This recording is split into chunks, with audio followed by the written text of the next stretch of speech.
Welcome, everyone. Thank you, family, for being here. This is Let's Talk Truth Live. Wow, we're already at August 1st, 2024. So, family, relax, come in. As everybody keeps coming in, please help welcome everyone. And I want to say thank you so much for being here with us. Thank you for enjoying that song with me about blooming and letting go. And this is very much in line with our visioning prayer session that will be coming up in August here in a couple of Thursdays. And we'll be talking more about that later.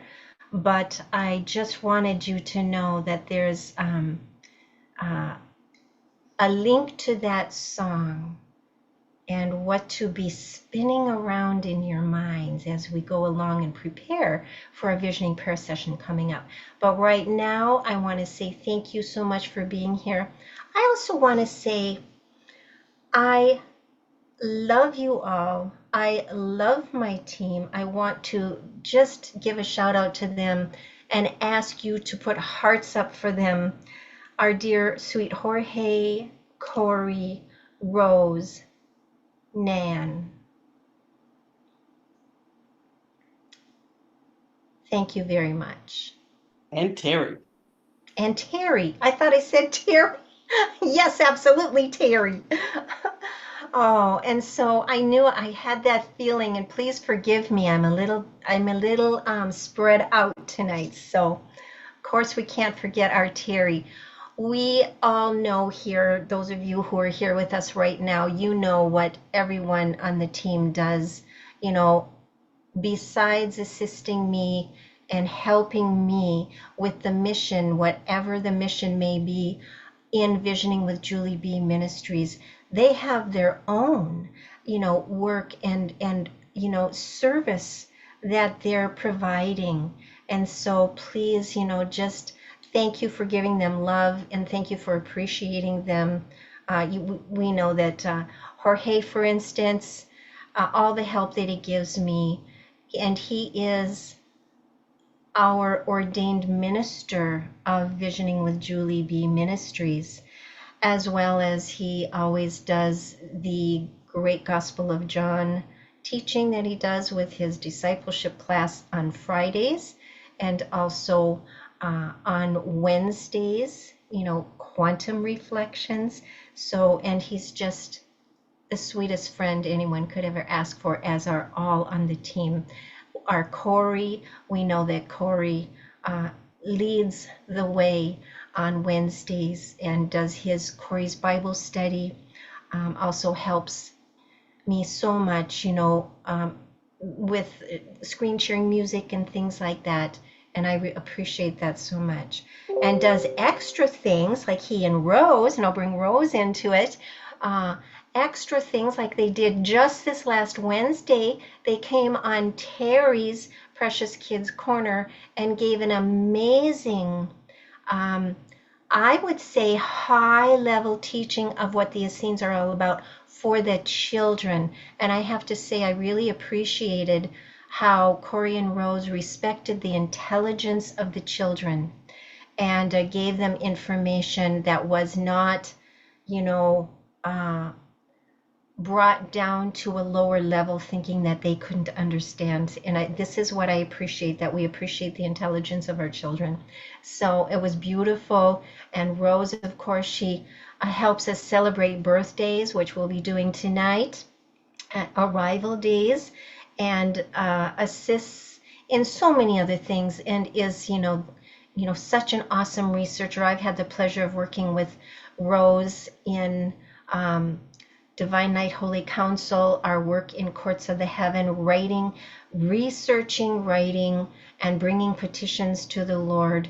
And she also, right at the tail end of our Sacred 7 Courts of Heaven group, came in and served on there as well. And so her service doesn't go unnoticed either.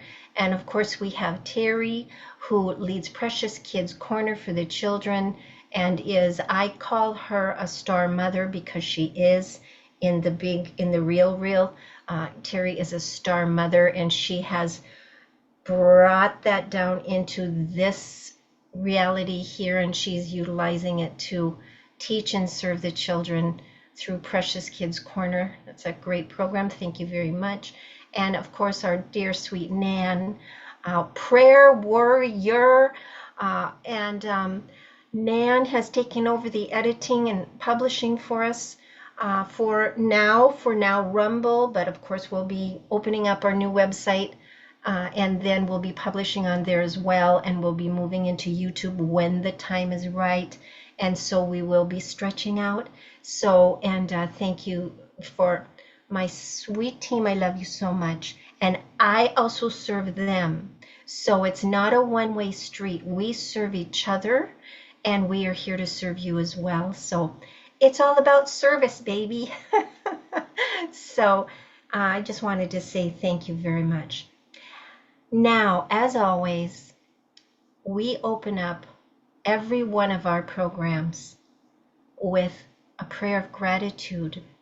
Now, in honor of the divine masculine, I want to ask two of the sweetest gentlemen you will ever know, and they happen to be on my team. I want to ask both Jorge and Corey if you will each do and offer a gratitude prayer, please. And this is just in honor of you, because you are the epitome of divine masculinity and gentleman, and I love you. And so please do us the honor. Well, before we pray, I want to tell you about Julie B. We're so grateful to have Julie B leading this Let's Talk Truth tonight, but also the website. So I want it to be recorded forever, that her vision, her love, her faithfulness to the Lord on her assignment to create this platform, on her assignment to be a mentor, a teacher, a guide, and a lover of our souls, and a lover of your souls, and those of you who will see it later too. So we want to thank you and honor you for who you are, and we love you, Julie. It's a blessing to have you here on this platform leading us. So Thank I'll you start very with a much. prayer of gratitude. Father, we just thank you for tonight. Thank you for your presence. Thank you for your holy angels that always take care of us, provide for us, guide us, protect us. Thank you for your Holy Spirit that fills our heart, our body, our soul, our spirit to the point where we can't contain it anymore. Thank you for your Son, Yeshua, and for his plan of salvation. Thank you, Father, for who you are, the creator of everything, who saw it since the beginning of time to create this platform. So I thank you for this beautiful team, this beautiful family that we have, the family of light. And we give you the glory because for all these years, we have been faithfully coming together, serving you, loving you, praising you. Thank you because we have been growing. We stepped out of the box, and here we are, out of the box, praising you and loving you. And you welcome us, and you say to each one of us, well done, my good and faithful servants. Enjoy the night tonight and have fun. Because of it, we give you the glory in Yeshua's name. Amen. Amen. Thank you, Jorge. Thank you, Julie. Creator, Father, Mother, source of all. We thank you for being here with us as we join together once again this beautiful family. We all come from different backgrounds and experiences, and we have met through this platform and have grown to know each other and to even know the family of each of our members. And Father, it is such a great experience here on this planet and such a great family to experience one another's hardships and also special moments. All of it, all of it, all the experiences that we know about each other are precious, not only in our sight, but in your sight. And as we all come together and share our experiences with one another, it is everyone's delight to know the heart and the soul of each of us and of you, your light, your love, your compassion, your grace, and your mercy on display for the whole world to see. And we do see it. We receive it. And it is with gratitude from not only the team, but from each of us here on this Zoom. We love you and we adore you. And it's such a great opportunity for each of us to share in the moments of joy with each other and to come together and unite in the times of sorrow. There is balance. And so, Father, we recognize that and we honor you for it. It is what Jorge mentioned. And Julie mentioned the growth of each of us. And it's memorable. It's something that we adhere to with each other because we all go through it. We all experience it. And so we all have one heart with each other. And it's unification, it's unity. And so, Father, we are grateful for all of this. And we just thank you for it. I bless this family who is gathered here. And I look forward to the day that we can meet each other and see each other face to face and experience this love that we enjoy from a distance and to have it personalized. It is everyone's desire to do that here. And so, Father, we give you all the honor. We'll give you all the praise and all the glory. And it's in the name of Yeshua and Miriam. We pray these things. Amen. Thank you so much, Jorge and Corey. That was beautiful. Beautiful indeed. All right, family, we are going to have some fun going through some information tonight. Hopefully you got a chance to check out what I had on Telegram as kind of a briefing, a little, promo of what we're going to talk about tonight. We're going to talk information. We're also going to have some fun celebrating two very important Arrival Day kiddos. And so stick around for the night. Get some water, get some tea, get whatever, make yourself comfortable. If you want to nibble while we're, together, go for it, please. Don't go hungry, don't go thirsty, don't go without anything because you deserve to walk in abundance, as Jorge likes to talk about. So, all right. Some of the topics we're going to cover tonight, but of course not limited to, because we let Spirit lead. But I do want us to get through some of these important topics. We're going to talk about sacred geometry, which fits into our resource information for August Visioning Prayer Session, which will be creating your new world with intention and sacred geometry. And I'm going to share a little bit of Dr. Ibrahim Karim's information, just a little clip of what he is all about. Hopefully you got to check that out. I put it on Telegram just a while ago, maybe last week or so. And very important information for us to look at because we need to understand how the geometry, the geometry,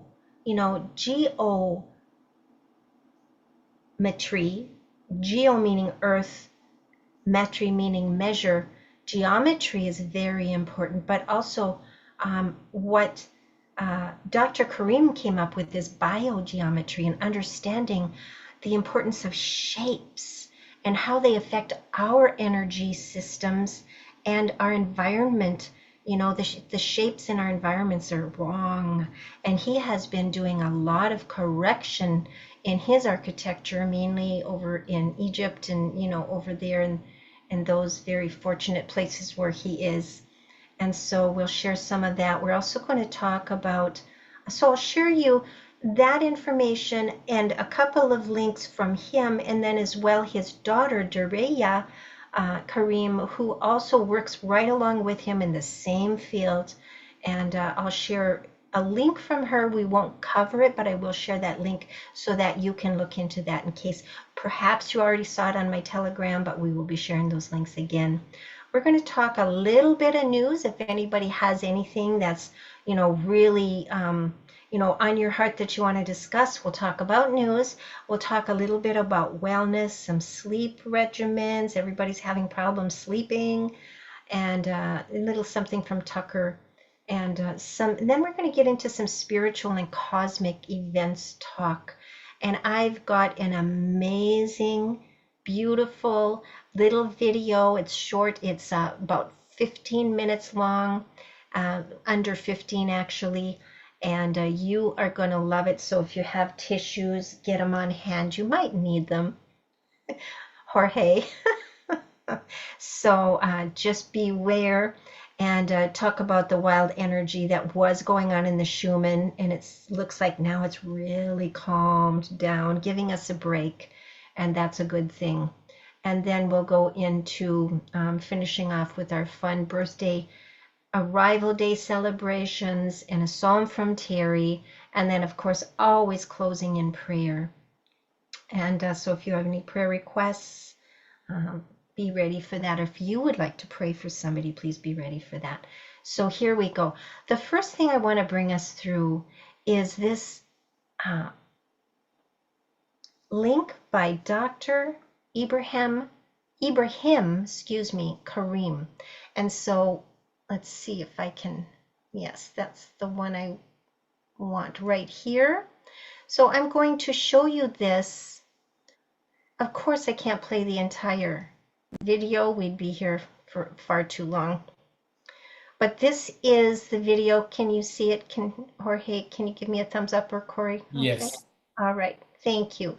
So this is one that you want to watch. It's Biogeometry and Life Force.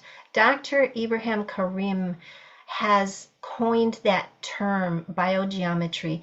And what he has done is he has studied for years in the esoteric and the ancient knowledge, you know, in Egypt and many other places.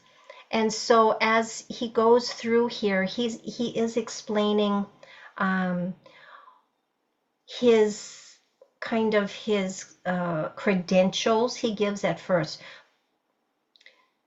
So I'll just bring this down, but I wanted you to see what you're going to be looking for, and you can find that if you haven't already. And I ask you, please listen to the entire, and then get to know him. And he is one who deserves your time. Very intelligent man, and he truly cares about humanity and wants, and this earth, because he understands that all of the structures, you know, are wrong here, and they're causing disharmony in all life, in our life force, our energy systems. So what he's talking about in much of this is about his architecture, how he's done corrective shapes for creating better energy flow in our systems, and also that of the earth. He studied Egyptian ancient wisdom, other esoteric teachings, and has deep understanding of sacred geometry, and he brought it into architecture. His deep understanding of sacred geometry And he brought that into architecture, and he calls it biogeometry.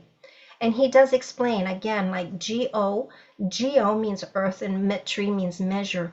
So it is a measuring of the earth, and of course not just of the earth. And he explains so beautifully in this video.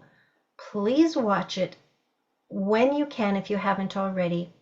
He gets into the scientific way of connecting life force.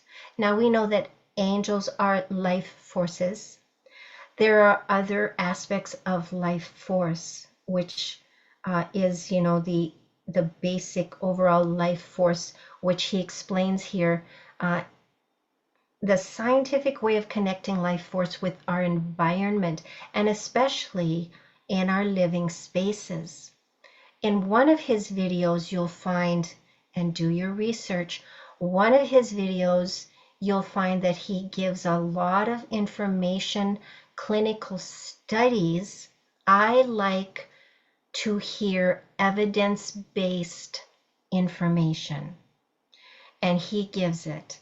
And his evidence-based information shows how an octagonal shaped structure, room, home, corrects the energy flow and helps a living system, a living being, with their energy flow and corrects the flow. He explains in one of his videos that the square rooms, for instance, where we come to a corner, creates such condensed energy that it causes a harsh energy flow in people and other living beings, because all beings have chakra systems, even the earth. And this is detrimental to children or adults with autism. And he speaks to that. And so does his daughter, Dorea, that the evidence-based studies that he did, he invited families with children with autism to come into his structures that were the octagonal shapes. And he invited the family doctor to come along and do testing. And they use technology, instruments to test the energy flow. And it's proven that the parents said they could see that they were calmer. Their instruments showed that the energy flow was calmer. And the parents reported that the calm energy lasted for at least 24 hours. Now that's really significant.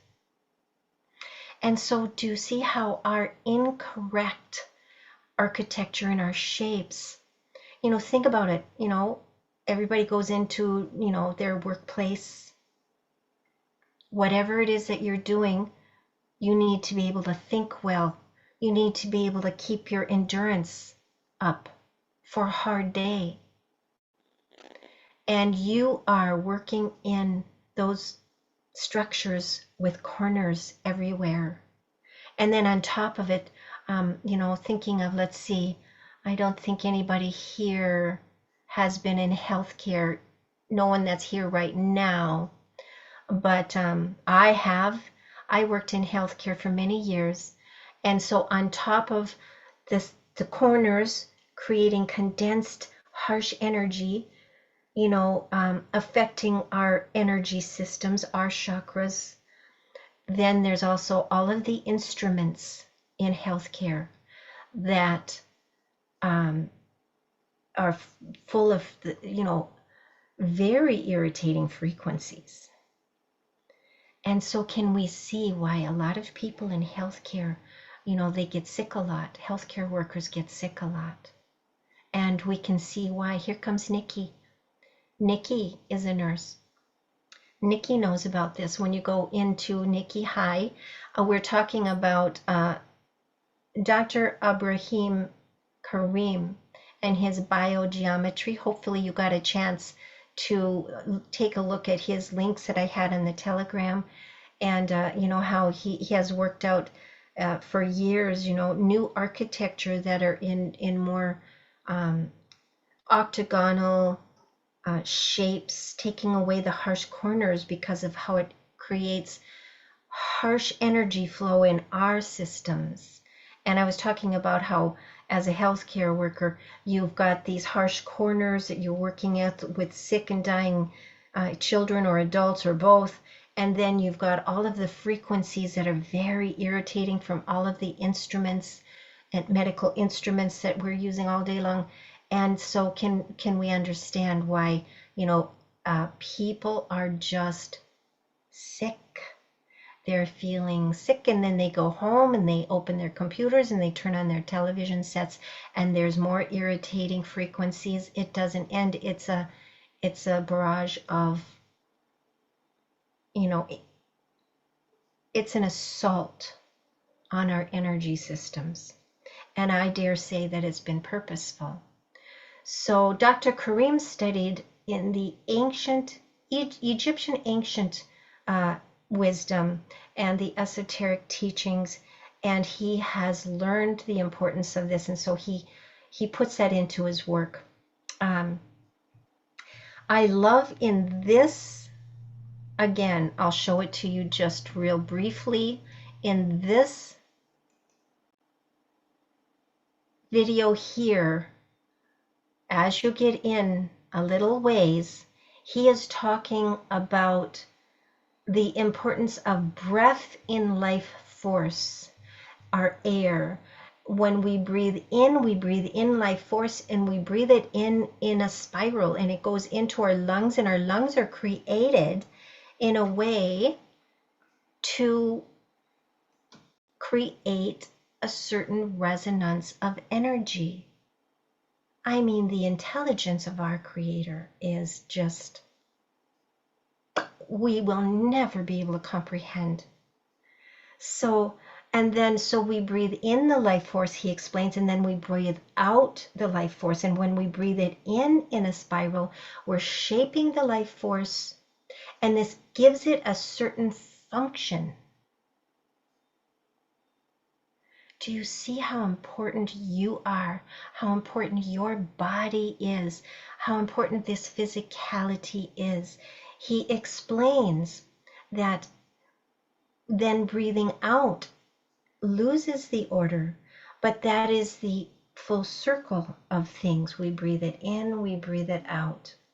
And there's a law, you know, involved there. And that you shape energy and you get function. You shape energy even by your sacred breath.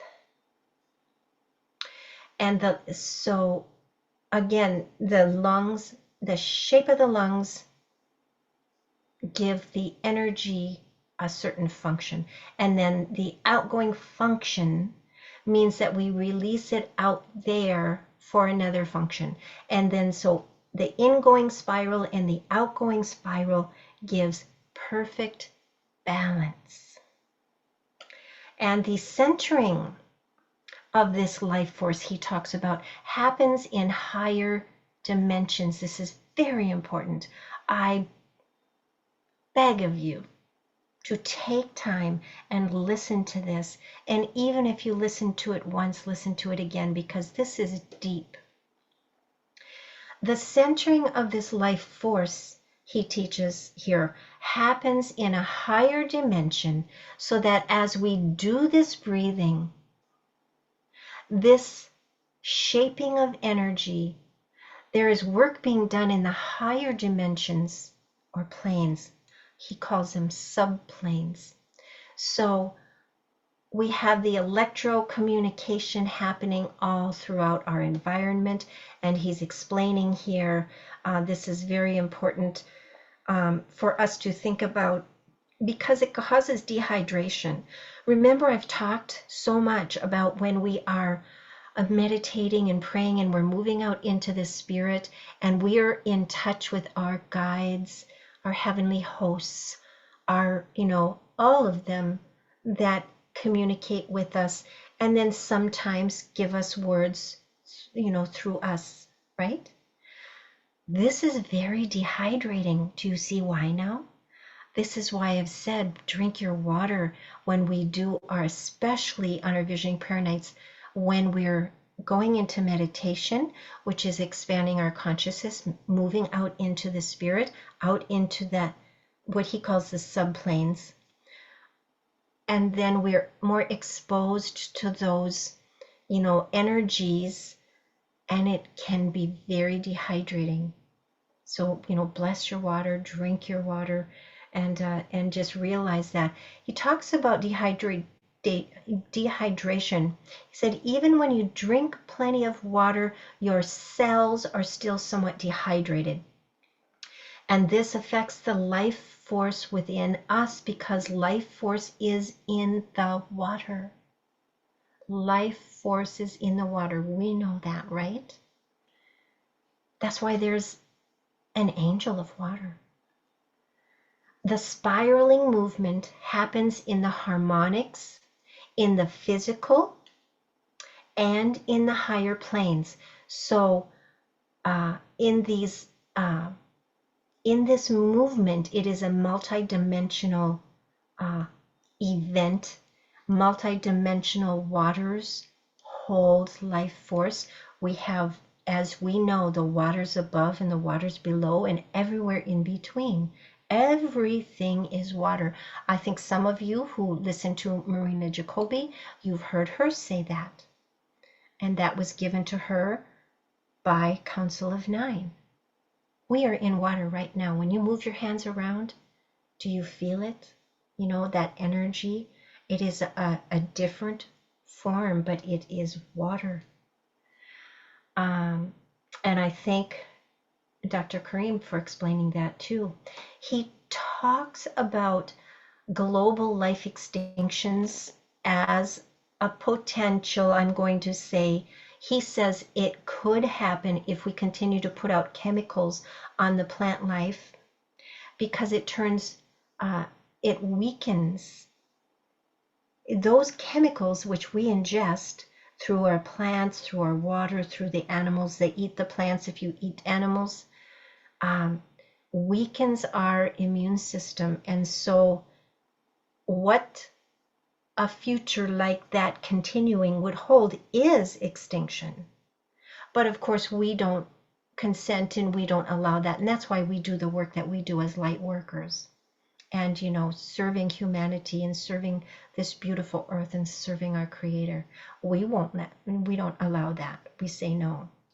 And Creator says no.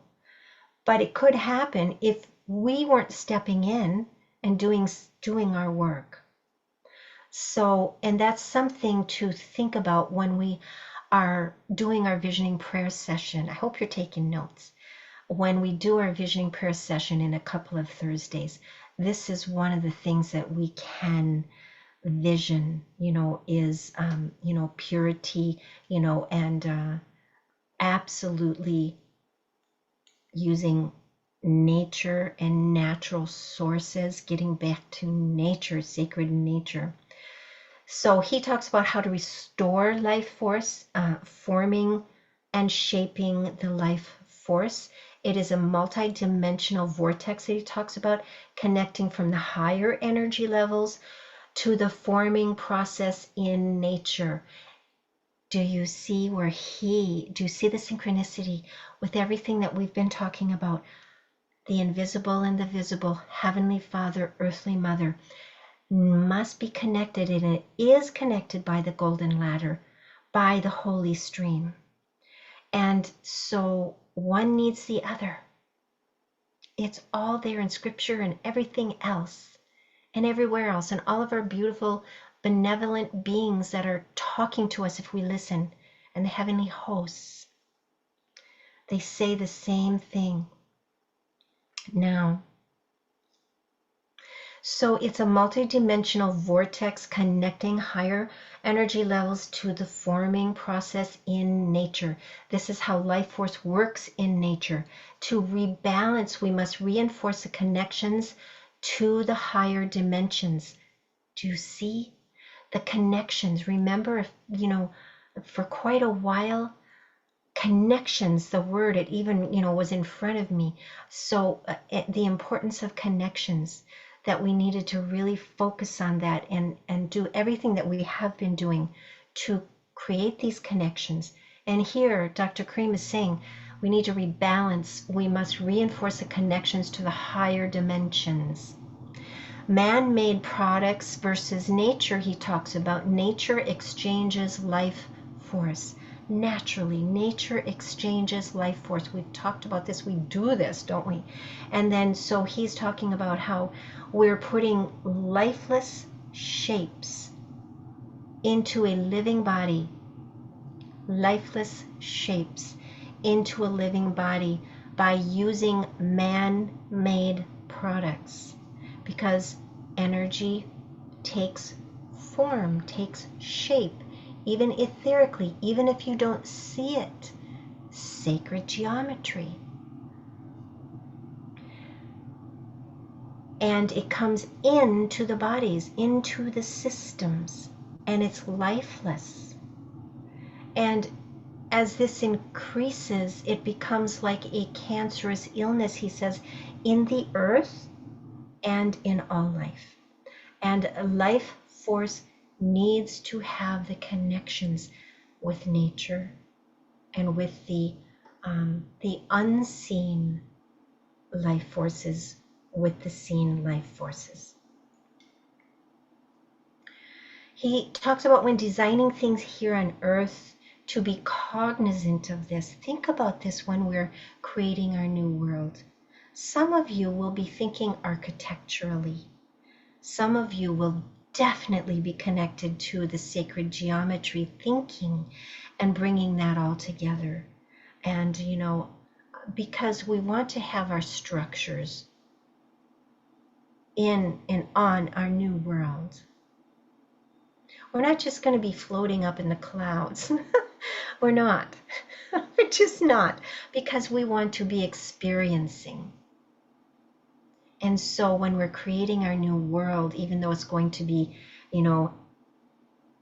as etherical as natural, that beautiful combination, we will be thinking about this architecture, sacred geometry, how we're going to be putting this together and bringing nature into it. So when designing things here on earth, be cognizant of this.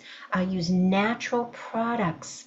Use natural shapes as you see in nature. So when you're creating, anytime, because we're creating every day, if you're utilizing your abilities that God gave you, and thinking about this, look at when you're out in sacred nature, look at how nature's shapes are, and then how we can incorporate that into our structures that we want to have.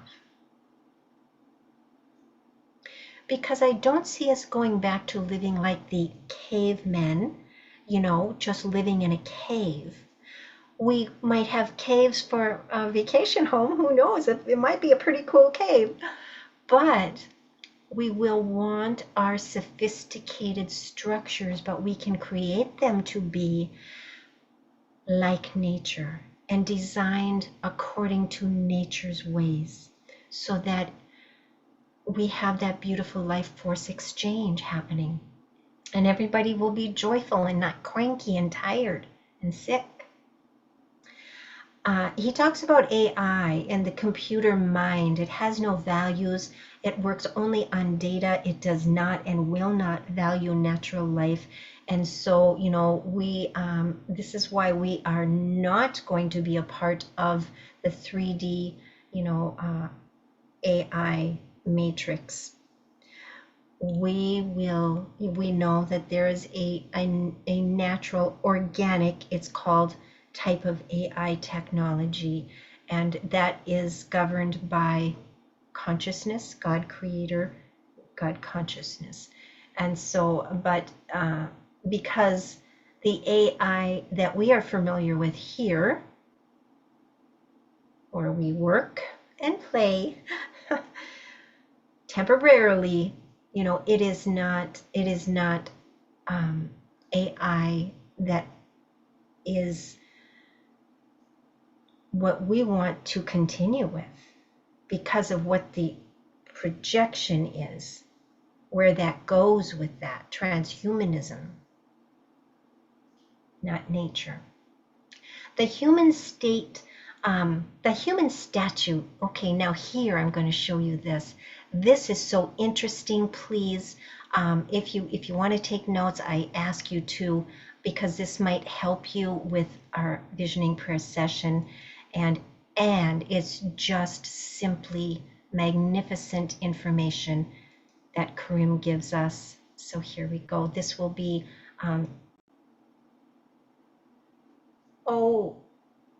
about maybe 5 or 8 minutes or so. Of Hear this? a Thumbs up from somebody? statue, a human wooden Yes. statue. Thank you. When here, my daughter brought me the statue. Thank you, Doreya. Here is a human statue. Now, I want to study the way shapes relate to life force. Now, if I want to contain water, I shape my hand or shape a cup in order to contain water. But if I want to contain something non-physical, a physical shape will not help me contain it. But I want to contain this invisible dimension in a physical shape. Okay, I'm going to have to stop every now and then. Do you hear what he's saying? So we want to contain an invisible shape. And he's going to explain how this works with this statue. You're just going to love this information. Now, how can I do it? Actually, this is done through resonance of shape. Because if you enter into resonance with anything, you have information exchange. And the information exchange actually brings them together. So each contains the other. Now, Okay, I'm sorry, but I just want to make sure that everybody's getting this. So what he's talking about, in each of the energetic levels, he calls sub-levels, that comes, from the highest dimensions and working down into nature, that each, as it drops down, it contains that, and then drops down and that contains that, and drops down and that contains that. Did you get that? And so this is how then we come, as we get down into physicality, it has so much contained. And, so this is how we're forming, shaping matter. how can we do this? In biogeometry, we have researched the resonance between shapes and the planes of nature. In theosophy, of course, you have the divisions of the planes of nature, like vitality, etheric is one, and then part of the physical, then you have emotional, you have mental, and then you have the higher mentals, and then the spiritual levels. Now, we're using a similar categorization, so in planes of nature, and we divide each plane into 12 subplanes, and then we have geometrical shapes that resonate with each of the subplanes. Now, I can't show experiments now of how we derive that, but So I'm just going to ask you, if you're taking notes, you might want to make notes for that. We have geometric shapes within each of the subplanes. Geometric, we're talking about sacred geometry here. this is part of the physics of quality, and we have the shapes that enter into resonance with each of the subplanes. Now, those shapes, when used in the forming process of any object, each shape will connect to the subplane in which it is in resonance. And so, natural shapes, all shapes in nature, have all those subplane resonant shape configurations that actually bring in all the levels of the life force into the shape and contain them. So you contain them through geometrical resonance. That's how you contain the higher dimensions. Now let me take the human body. Now we know that in a human body, where can I test the occurrence of life shape, life force, and this multidimensional communication? Now, listen carefully, because here's where he gets into some Egyptian ancient wisdom and healing methods that they used all the time. We have energy centers or energy wheels that are referred to as chakras. And those chakras are actually, like I have a heart chakra, I have a throat chakra, eyebrow chakra, and each one is a vortex communicating between multidimensional levels. Now, I use my measuring instruments, and those measuring instruments, I cannot go too much into how I measure, how I use certain pendular instruments related to torsion effects and things like that, because it cannot be done in an hour. But suffice to say that we have found that in every place where you have a human center, a human chakra, we have a chakra on the statue. Now, what does it mean having a chakra on the statue? Means that you have life force.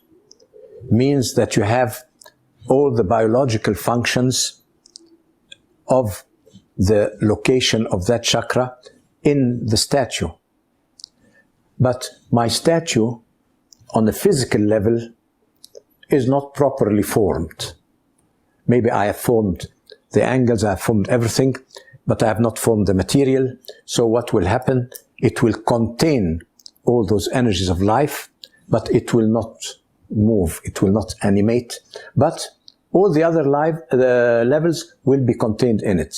So what we show that you can actually activate a chakra or increase its emission by raising the hands like that. Let's say the heart chakra, I raise those two hands on the level of the heart chakra. Because by moving the hands, each time I move the hands, the centers of gravities move with it. So actually when I do this, the heart chakra increases. So if I want to activate my heart chakra as a human being, all I have to do is this. My brow chakra, I do this. So throat chakra, I do this. So same thing with the statue. And then we test people sitting in front of the statue with bioresonance machines, and we see where they have a deficient, let's say, organ function, biological function in the body, with which chakra it's related. Then I place the statue with the right posture in front of them, and all of a sudden you can see a change in the life force in the body and the balance. That means that the statue itself has carried this information. It carries all the levels of light force and emits it to the person. Of course, the ancients, when they did this with the statue, they placed the statue on a sacred power spot so that they have the extra connection, higher connection to the statue. Now. Okay. Wow. What do you think about that? So I'll get to you in just a second. Thank you for raising your hand, Jorge. He is sharing ancient Egyptian a modality, a healing method where they used a figurine in the proportions, not perfect proportions, of a human body, and they were able to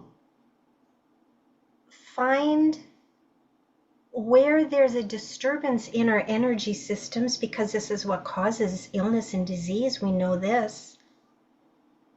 And then the movement of the hands of the statue created a better energy flow, which then brings in the healing. Isn't that amazing? Jorge, please, what do you think about that?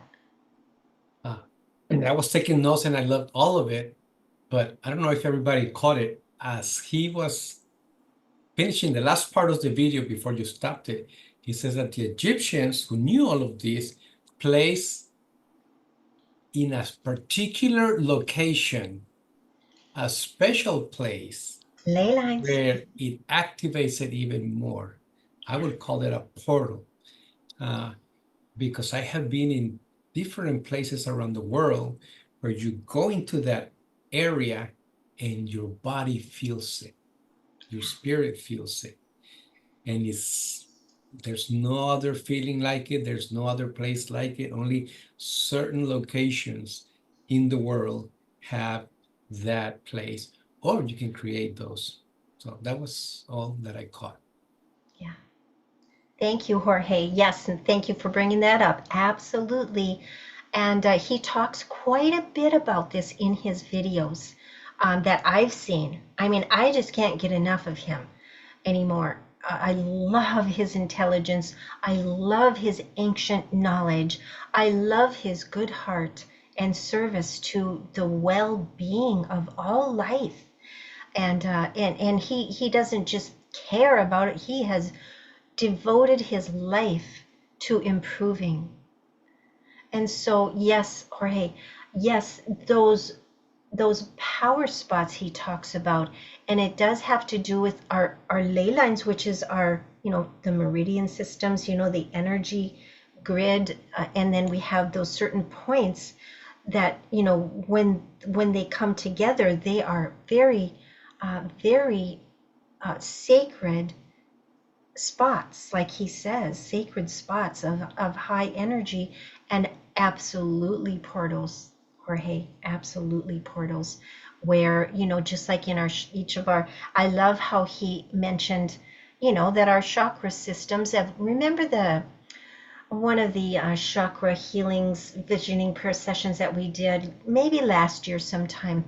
And, I just introduced the idea, and some of the information on how each of our chakras is actually a portal to other dimensions. The earth has them, all planets have them, all body systems have them. Because we're all connected, that's how we're all one. It's all one network. So any comments from anybody else on this amazing information? Do you see how it could help you with, when you're doing prayer and visioning, and especially our visioning prayer sessions, but anytime that you are visioning, you can implement this? And did you love how, I don't see any hands, so I'm just going to keep talking. So I love how he explained how, and you've seen, I do this all the time, don't I? Because it feels so good. It's a natural position during prayer. And, he explains that it opens up the heart chakra even more. So I was wondering, well, we want, brain heart cohesion. So can we do this? But I think it has to do with, there's certain positions. Oh, yes, Claire, what do you think? Well, it's not necessarily as much exactly to do with, on topic of his stuff, but how you introduced talking about the hydration. And I just thought, what a really cool thing for this visioning prayer session. Probably it's not enough time, but for our next one, if we maybe like all committed to do like several days of some sort of juice fast before, or maybe just 24 hours or something, and just to see the heightened what's the word I'm looking, transmittability, and just, the difference that we had. Obviously we would have to all commit to do it for it to be, some sort of thing, or maybe even just implementing some of his stuff. I'm not sure what you have planned. Maybe you do have stuff like that planned already, and then we could build on it for the next one. But I love what you were talking about, the cell hydration, and that, when you get into those, as we were saying, ley lines or portal spots, those are places where your cells do get super hydrated. So sometimes that's why you get so thirsty during visioning or whatever the other, thing is that you're doing. Mm-hmm. Absolutely, Claire. I'm with you. We have, 2 weeks, so I don't have my calendar in front of me, but team, if anybody of you do, if you could give us the date of our visioning prayer session for August. And I'm a juicer anyway. That's my main intake is veggie juice and fruit smoothies, and lots of water and tea, and Yeah, I had kind of visioned like, okay, if we did 4 or 5 days of fruitarian juicing only, but if somebody's never done that, that would probably be a lot and maybe a shock to their system. So maybe just, the 24 hours or 48 before, but maybe working up to doing that, whoever could commit to doing that eventually before them. I just think that people would, have a very heightened experience, for lack of a better way to describe it. Absolutely. Oh, Claire, I agree with you 100%. And thank you so much for saying this, because as we've talked about, I think all of you now know, that our raw produce, plant foods, vegetables, and fruits are the highest in vibrational frequencies for us. It's a live food for a live body. And so, the more of that we ingest, not only are we getting the best form of structured water from our veggie juicing, but we're getting, high vibratory nutrition. And the more of that we take in, the more in tune you are with spirit. And the higher or more expanded out is a proper term, but we just say higher because it's higher. If you're in the center and it feels like you're going higher, but you could be going higher in any direction. So if we say higher or expanded, it's okay. Because as we expand our consciousness, we can go farther and farther with the higher vibrational frequency sequences that we hold. And if we're eating, and I won't be the food police, but we're learning, more and more people are learning, what's best for our bodies for high vibrational frequency sequences. We'll just put it that way. Well, and not to be the food police also, but just a little bit of kind of, explanation behind that. It's very hard, being in multi dimensions, and these physical bodies are very taxing on our spiritual part of our being. And so when our physical body gets sluggish, it pulls energy from that spiritual realm. And so that's like, does that make sense? So, when your cells are working, to get rid of sludge, to digest food, to whatever it is, when you have, juicing is like full hydration for yourselves and like immediate, immersion food into your veins and stuff. And so you're getting, everything you need plus to have the energy to do that spiritual work. Because we can't leave 3D fully. We have to be in both right now. And so that's a hard place to be. Yes, thank you, Claire. Absolutely. So we leave, our physical beings, because we're multidimensional beings. So, the more practice you do, I'm telling you that many of you right here are not just right here, you're in many other places as well. Sometimes when you feel like you're kind of daydreaming, you're kind of really distracted, it is because more parts of you are needed right at that time in other timelines. And so we absolutely do it. The more we work on what Claire just talked about, the more we do that, and the more we're aware of it, so we can remain physical and healthy. See, some of you are feeling difficulties where I know we're getting into wellness a little bit, but hey, it's all mixed. Are feeling the difficulties right now with concentration, with energy levels, because you've been given your upgrades and it's kind of like giving your little one a bike without the training wheels. And so, sometimes we just need to slow down, but then realize what our physical system needs so that we can be here and do what we need to be doing here and be there doing what we need to be there simultaneously. Because remember, everything is now, everything is happening now. Past, present, and future is happening now. All timelines are happening simultaneously. It's just a matter of where you focus as to where, you are. But you can absolutely and are in more than one place at a time, because that's the kind of being that you are. And some more so than others. But we do need to respect and honor our physicality.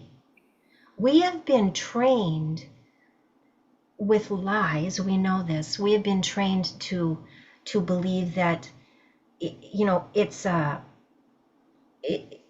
curse to be alive on this world. Worldly, when it is talked about don't be worldly, that doesn't mean don't be natural.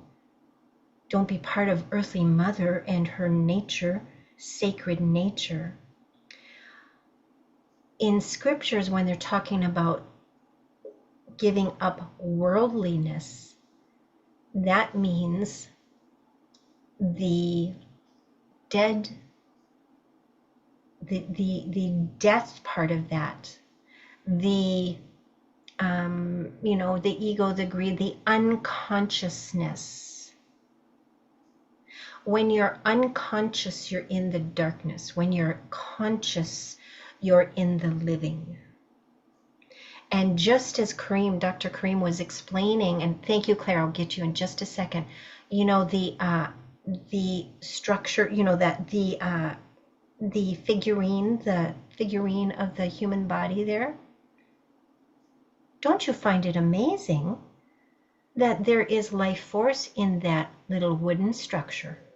There are chakras in that little wooden structure because how it was shaped to emulate the human form. But there is not life force in it. Life force comes from Creator. And that is a good analogy of the soulless, the lifeless.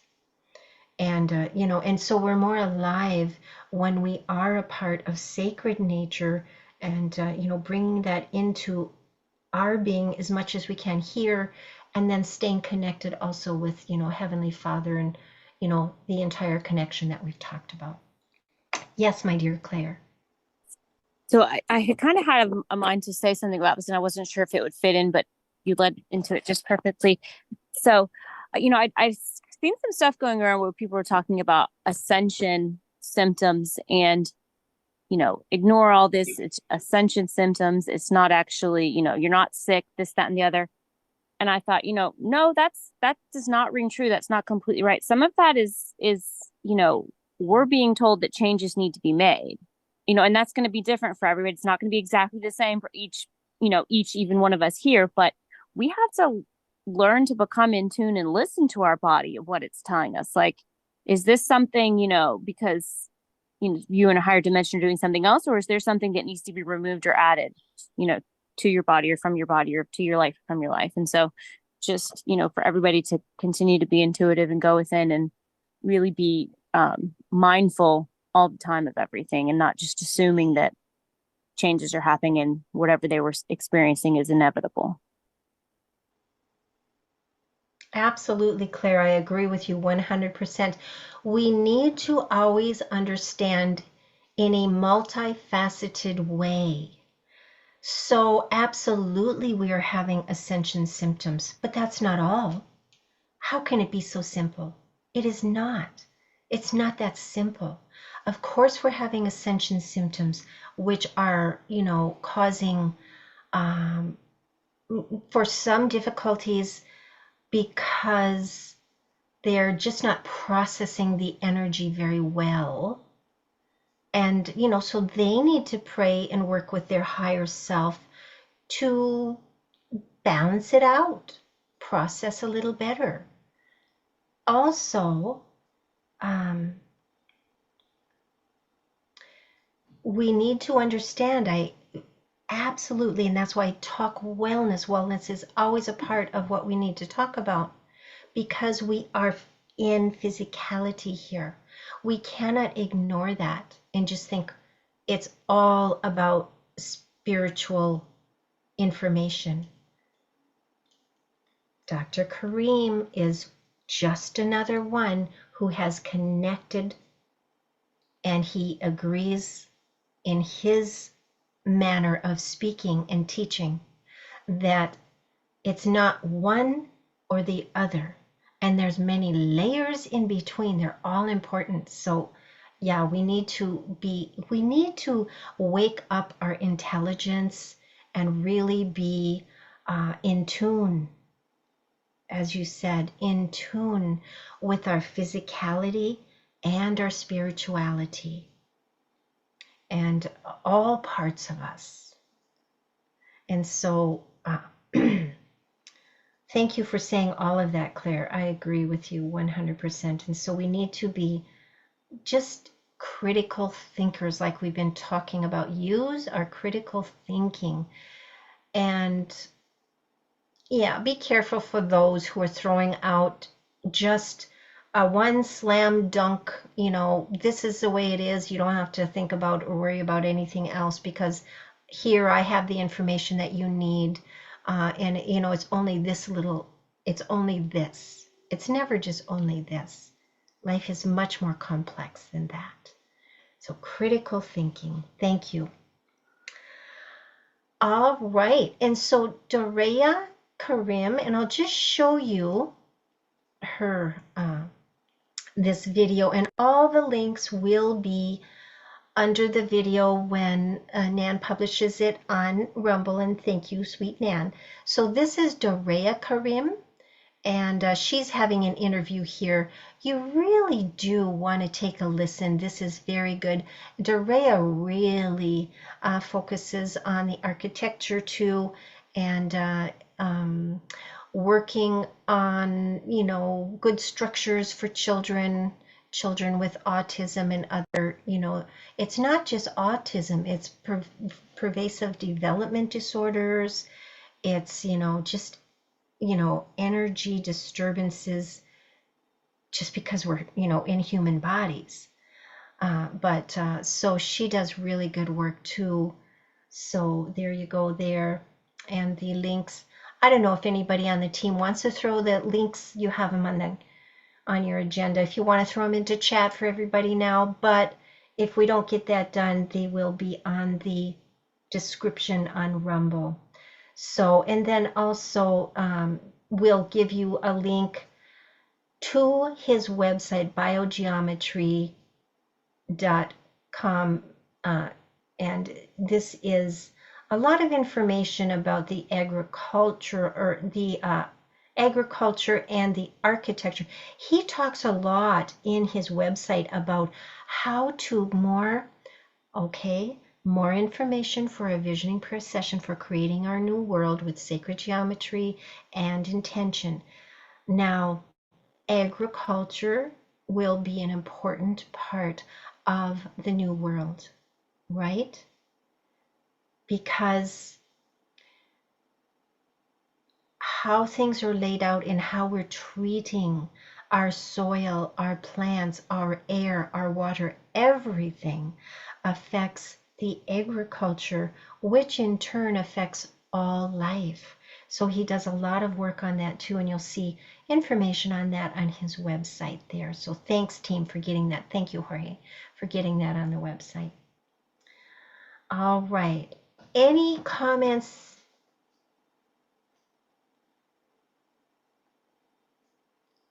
Jorge? Mine is very simple, and I have to agree with a very powerful suggestion, because I do believe that we should fast before our next visioning prayer session. Cleanse our bodies, make our bodies light. And because I know who's here tonight, we are experienced visioners. So we should consider at least do some type of fast the day off or 3 days coming into it. I don't know how often you fast, but I believe that if we cleanse our bodies, lighten our bodies, we will be more powerful going into a prayer session. We'll connect with each other more. So that was my comment on it. So I would just strongly recommend. Thank you. Thank you, Jorge. I agree. I do. I agree 100%. And, you know, it depends on, you know, I mean, know your body, know what you can do as far as fasting. Some people can, you know, fast real hard, you know, on just water. But I don't recommend that unless you work with your doctor. Know your body and know what you can physically do if you have any, you know, any issues like diabetes or anything that you might know of or don't know of. You could be doing yourself more harm than good by fasting, or fasting the wrong way. You know, you can fast in different ways. And so find what works for you and your body. And, you know,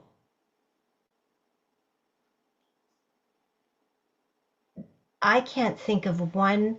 And again, I'm not a doctor, and we have our, you know, a disclaimer in place. So everybody's responsible for their actions and what they do, right? But I just can't think of anyone, any physical body that could be negatively affected by juicing veggies and fruits and or fruit smoothies, because you know that is a good form of fasting that works for me, because I burn energy like crazy. You know, I have to drink a lot of water and you know, my herbal tea, and you know, I drink my veggie juices, and I like to make like watermelon fruit juices, watermelon and blueberry, and honey, raw honey, and bee pollen, and things like that. And that helps me. It helps me keep my energy up where I need it to be. And yet I am fasting in my way. So everybody will find their way. Thank you, Jorge, and thank you, Claire. I want to show you a picture. This is okay, you're seeing it. This is one, you know, sample of some of the their geometric or their bio geometry forms that they have on their website, actually in pendants. I think they have rings and different things as well. And so they're very expensive, I'll say, though. They're very expensive. So, I mean, a person would really have to save their pennies to, I think one like this one here, I think it's like $185 or something like that. But you can read about it if you're interested, if you've got the money to play, there you go. So I just wanted to, give that plug for them because I love the work that they do. I think they're amazing beings that are doing amazing work for this beautiful, beautiful planet and all the life on it. So, and that's that. So we'll unless anybody has anything else they'd like to discuss on that. Thank you for listening. Thank you for, I know that, I perked your interest and, you can look into that more. And, we've got to stay up on news and different things that are happening, absolutely. But because I do not consent to putting our heads in the sand, you know this about me. But we need to balance things right, because we know that what we see is a show in the news. So I like to keep up with the game they're playing just enough to see where things are at. But I like to spend my time in intelligent information like this and wellness information that is moving us forward where we want, to be, not, back there or, stuck in the rut of, and people with their hair on fire. I just don't, I don't partake in that. So let's talk about news. Anybody, is there anything that you would like to discuss news-wise? Anything you've seen? I know we discussed a lot about President Trump's issue last time we were all together. And all of that is working through, all of the whole process and discovery on all of that. Yes, Jorge, what do you know? I mean, I know you know a lot, but narrow it down, please. News-wise, there's a lot of military activity going on. Now, some of you know I work on the biggest naval weapons station, and it's a lot of stuff moving around. But nothing to be alarmed, but it's a lot of military preparations, which is good, Speak softly and carry a big stick. So we're carrying a very big stick right now. So we should pray for peace between now and Sunday. We need to pray for peace. That's from the Lord. The second thing I wanted to mention as far as the news, and you can write it down and put a sticky note on your refrigerator. I would strongly recommend that you do a research on the Brunson case in the Supreme Court. Now, I got that from the Lord. I didn't get that from anywhere in the news, no other platform, nowhere else. The Brunson case in the Supreme Court is going to crack everything open. I didn't know about it. I had to go and research it, and I did. And it's going to happen really, really, really soon. And that is going to start little craziness, nothing to be worried about. But that's going to be what cracks everything open. So that's the Brunson case. Also, that's going to cause President Trump to be put back in place because the 2020 election is going to get overturned. We're not getting to the elections, just so you know. And that's going to affect, it's going to be like the domino for everything. I don't want to go into the other stuff, the financial part of it. I just want to talk about how God is going to restore America. And by restoring America, we take care of Israel and we take care of the rest of the planet. But learn about the Brunson case, because that's going to be a catalyst in the beginning of things. And you want to say, okay, well, how do I do this? How do I prepare? What do I do? When it happens, get on your knees and praise God, because our restoration is close by. So that's as far as the news that I want to tell you from the spiritual, even though this is not political, it's just a legal thing going on. It's a spiritual thing. So I wanted to tell all of you about it, because I couldn't sleep if I didn't mention it to you tonight. Thank you, Julie.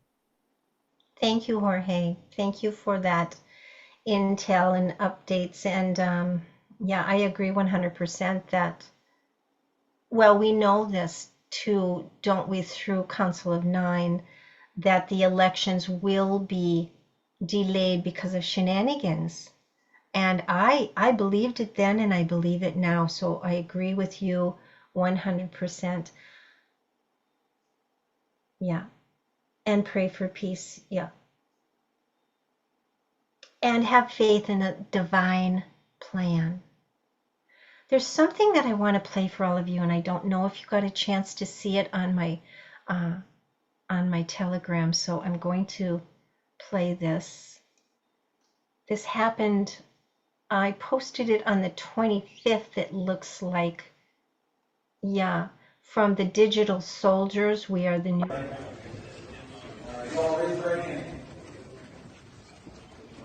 Marshall's being sworn in. I. Do swear or affirm. That I will support. And defend the Constitution. Of the United States against all enemies, foreign and domestic. That I will bear true faith and allegiance to the same. That I take this obligation freely. Without any mental reservation. For purpose of evasion. And that I will. Well and faithfully discharge. The duties of the office. On which I am about to enter. So help me God. So I'm going to read the declaration of appointment. By the authority of the Chief of Police, J. Thomas Manger, of the United States Capitol Police, pursuant to the authority granted by Title II, U.S. Code, Section 1974, I appoint you as United States Capitol Police Special Officer for the period of July 23rd, 2024, at 1,500 hours to July 25th, 2024, at 0700 hours. Thank you. So that was July 23rd, 2024. Tell me things aren't happening. Woot, woot, woot. That makes me very happy. That was one of the best news reports that I heard in a long time. Yes, my dear Rose, what do you have? Hi, Julie and everybody. Yeah, just heard the helicopters go over. Jorge knows what that means. Usually it's 9:40 in the morning. Now it's 9:40 at night. Interesting. So, in happier news, somebody posted this map that I put in chat. I don't know if anybody wants to grab it and put it on screen share. With an outline of the kind of the world map of the possible future seven kingdoms that we've heard about. People especially have wondered, what's going to consist of what America is. Now you can see under number one, how it goes over to Australia and includes Canada and Mexico. So who knows, but I don't know if anyone else has ever seen any maps where people kind of wonder if that's what the future holds. Oh, can't hear you, Julie. There we go. Is someone trying to get that? I tried. I think I finally was able to download it. I want to see that. Oh, Jorge's on it. There we Thank go. you. Obviously isn't written in English, and this is just a possibility, but it Mhm. was on the social media this week. Yes, I read that, Rose, and I was very excited. I'm in agreement with it. They're on board. They're on board with Trump and the real military, our commander in chief and the real military. From what we've heard, the kingdoms aren't going to be like kingdoms of old, and they'll be overseen by angels, archangels. We'll see if that's true too. Yes, thank you, Rose. Thank you for bringing that up. I appreciate that. I remember going through that and, just saying yes, yes, and yes. And why wouldn't? The angels are here to serve. They're everywhere to serve, wherever they are. And so, and with pure hearts, isn't it about time we have pure hearts guarding and overseeing? It is. It's time. So, I'm on board with that information 100%. In my spirit, I know it's so. Thank you, Rose. Anything else? Yes. Go for it. I share with Rose because Rose and I get into these things, but I'm going to share it with you. This is just from me.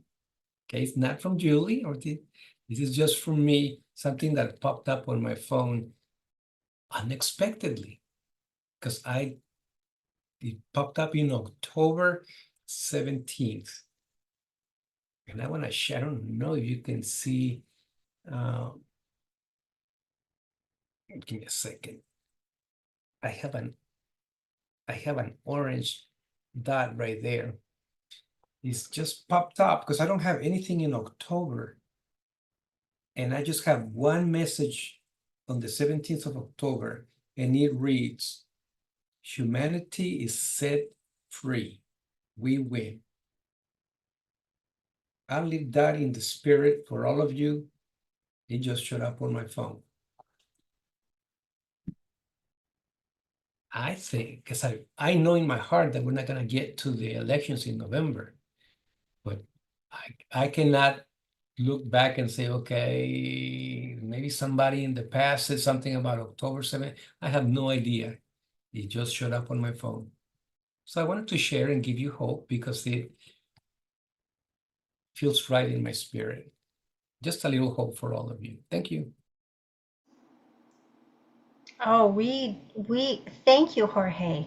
And we should have hope. There's no reason for us not to, even though things are looking difficult right now. Look at this. Did you see this on Telegram here? I loved this. I mean, we're always being given comms. This was no accident.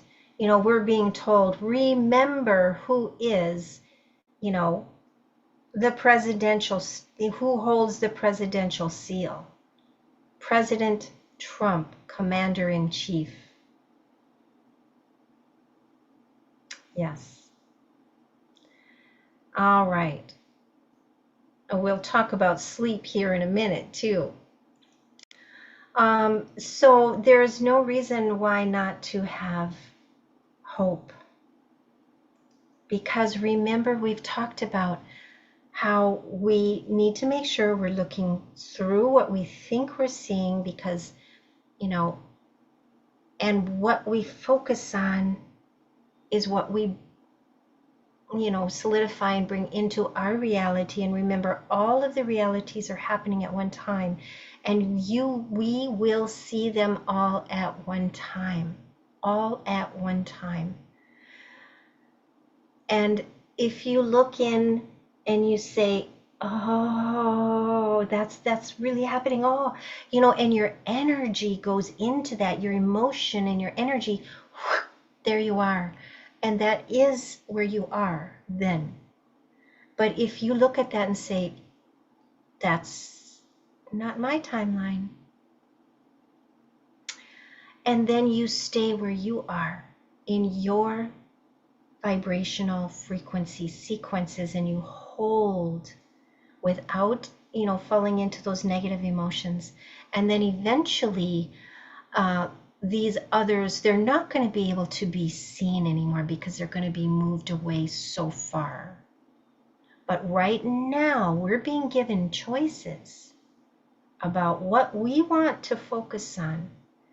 It's all free will and choice. We know this, right? Okay, and I think that's the most of the news, unless anybody else. Susanna, you posted something today. I don't remember what it was. You've made some good posts on Telegram, Susanna, and thank you.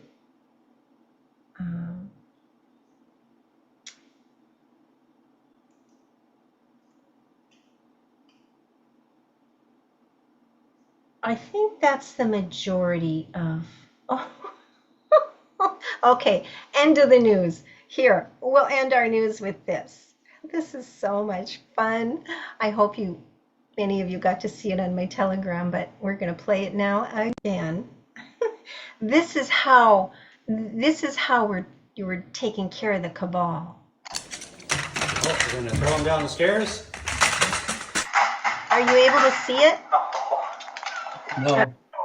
So it went to my other monitor. Hold on. For some reason, it went over to monitor 3. Oh, we're going to throw them down the stairs. There he goes. Taking care of the cabal, one step at a time. Look at that. Bam.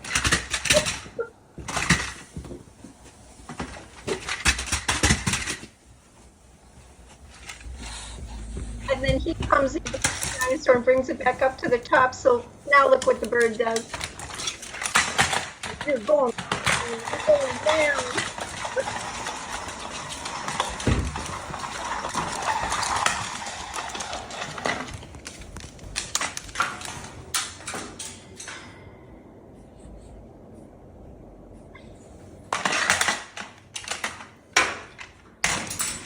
Saying it on the gratitude time. Bam, into the abyss. Oh, we're going to throw them down the stairs. Okay. So I just had to share that. That is so much fun, and so sorry. He seems a little violent, but it's cute. It's adorable. And I just thought, when I saw that, I thought, that is the cabal going down. Down, down, down, step by step, right? Not just bam, it's done. It's had to be done step by step. And so this is why we've had to have patience and faith. And as Jorge said, hope, because it's going down.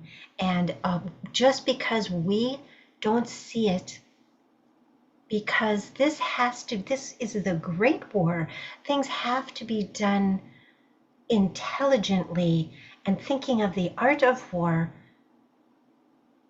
And so why should we get to know all of the juicy details when we don't need to know it, when as we know it, and then, we might speak it out, or even thinking it out, our thoughts go out into the quantum and they're picked up by those that aren't as friendly as well as those that are. So, all right, I had to share that for a last bit of Telegram. So, okay, and there's really good information on my Telegram, a very good video that I shared on there from Tucker Carlson, one of my few favorites that I trust. And this is regarding someone that he had on talking about, toxins in Lyme disease, okay, and things like that. So we'll talk about that in a minute. But we'll move into wellness. So how many of you are having problems sleeping?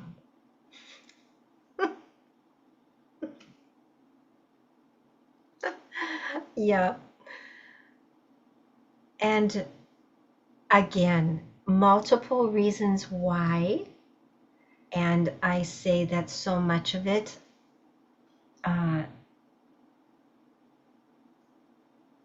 Okay.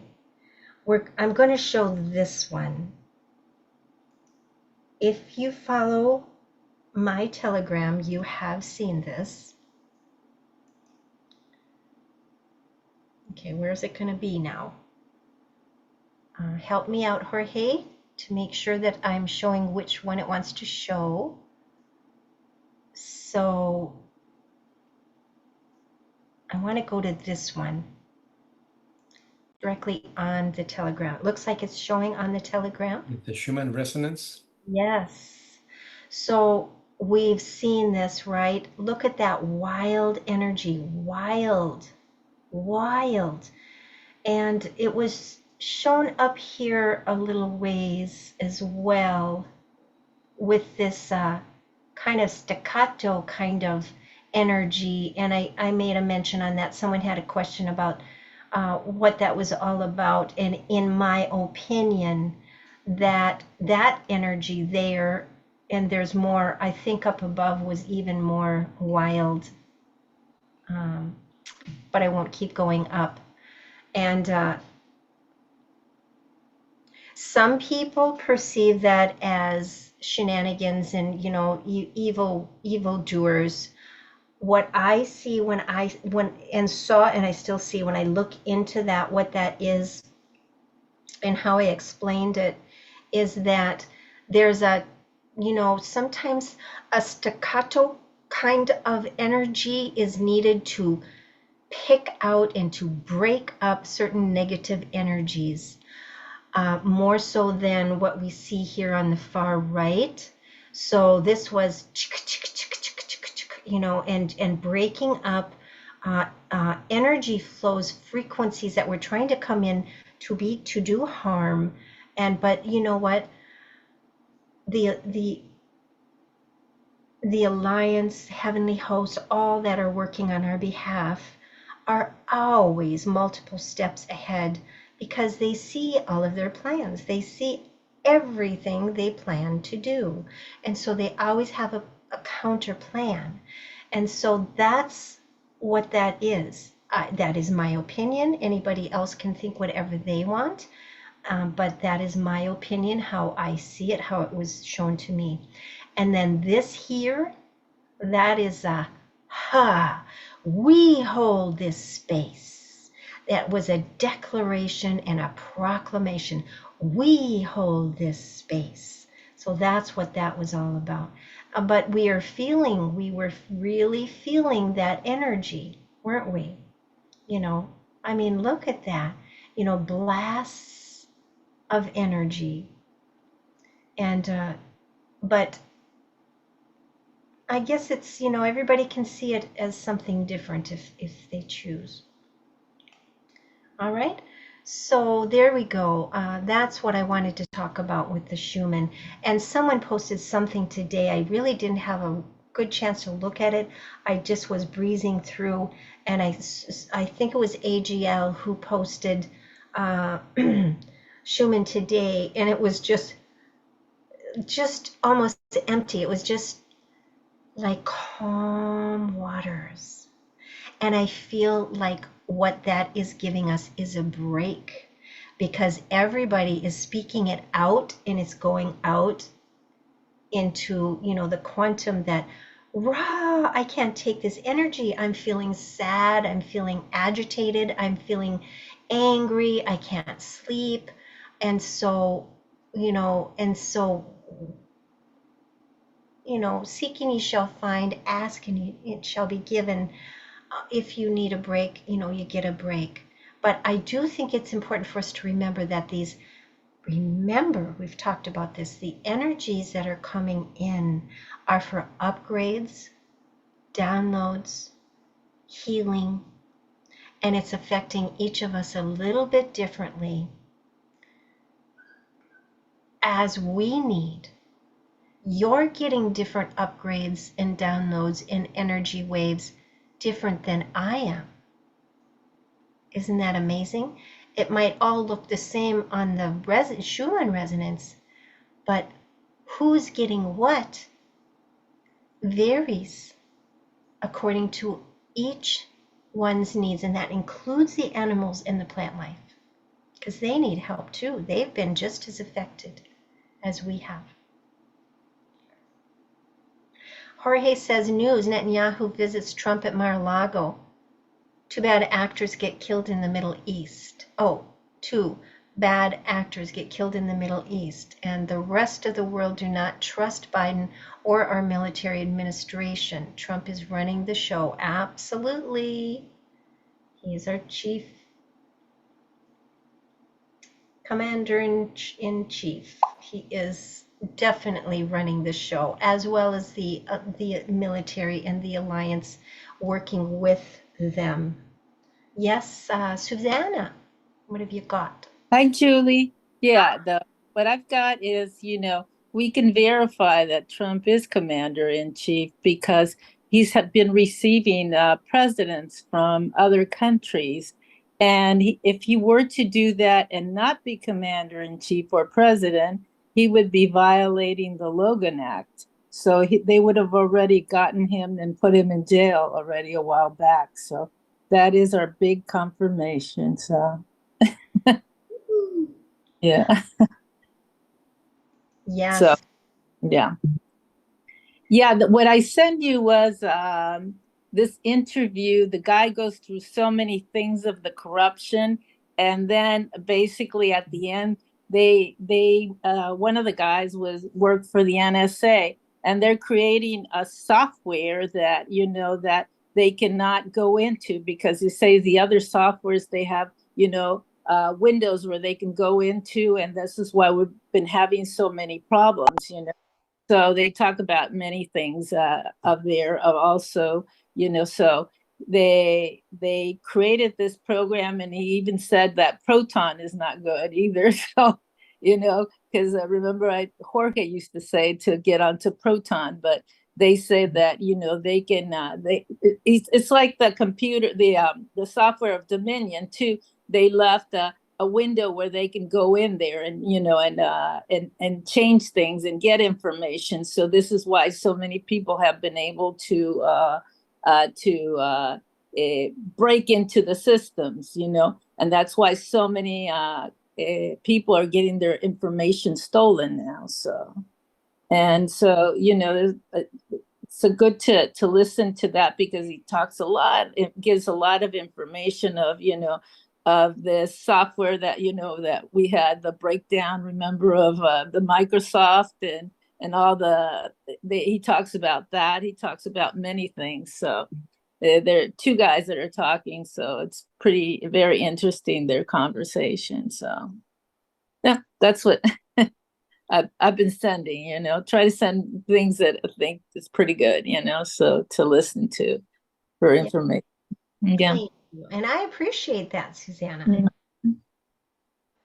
Nothing you put on there is fear mongering or, it's factual and It's factual information. Yeah. And these guys are pretty intelligent, and they're like whistleblowers, basically, because that's what they're doing, basically exposing a lot of stuff. So yeah. right. Okay. Thanks, Susanna. And this is, you can see on my television. Yeah, that's it. Yeah, that's the one That Susanna shared, and I haven't been able to listen to the entire thing yet, but I started, but then I got pulled away. But yeah, so it's interesting. CrowdStrike again, in the picture, and yeah, this is forwarded from Project Camelot, Carrie Cassidy. Very good. Yeah, so thank you, Susanna. Yeah, so good stuff. Rose, thank you so much for posting the kingdoms, that map there. Thank you very much. I hadn't put that in my notes, but that's very important for us. And yeah, Susanna, good stuff. Jorge, thanks. Good information. And so it's all good, right? we're not saying it's easy. Not everything good is easy. So we work through it. All right. Good stuff about news. Now, let's talk about wellness and sleeping. And I'm going to bring a couple of these things down so I don't get buffering, but I've had no buffering. Have you all noticed no buffering? Woohoo! So my sweet team helped me problem solve with what might be going wrong, and they suggested an extender, a booster for my internet, because my router is on the other side of the house from here where my office is. So I went to Walmart, best 45 bucks I've ever spent, brought it home, just a few little steps to take, and here we go, no buffering. So thank you, my beautiful team, and I'm so happy about that, because now I can have a few browsers open up here without everything going kaplooey like it was before, and it's just because I was too far away from my router. All right, sleeping. Again, like Claire mentioned, and I said also and agree so much, we need to be, as I said, multifaceted thinkers when it comes to what we need. We need sleep.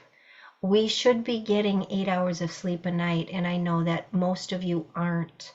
And I, amazingly, for the last few nights, have gotten my sleep, and I feel wonderful. But isn't it hard, when you fight sleep and you're laying there and you're wide awake? It's like torture, because you've got to get up and have a busy day. So some of the things that I just recommend again is try valerian root. I don't recommend melatonin, because if you overdo it with melatonin, your body will not create its own melatonin anymore. So I don't recommend melatonin, and you can research that yourself and make your own choice. But I do recommend valerian root. It's stinky. It smells like stinky socks. But it works. It is what I get, the organic valerian root,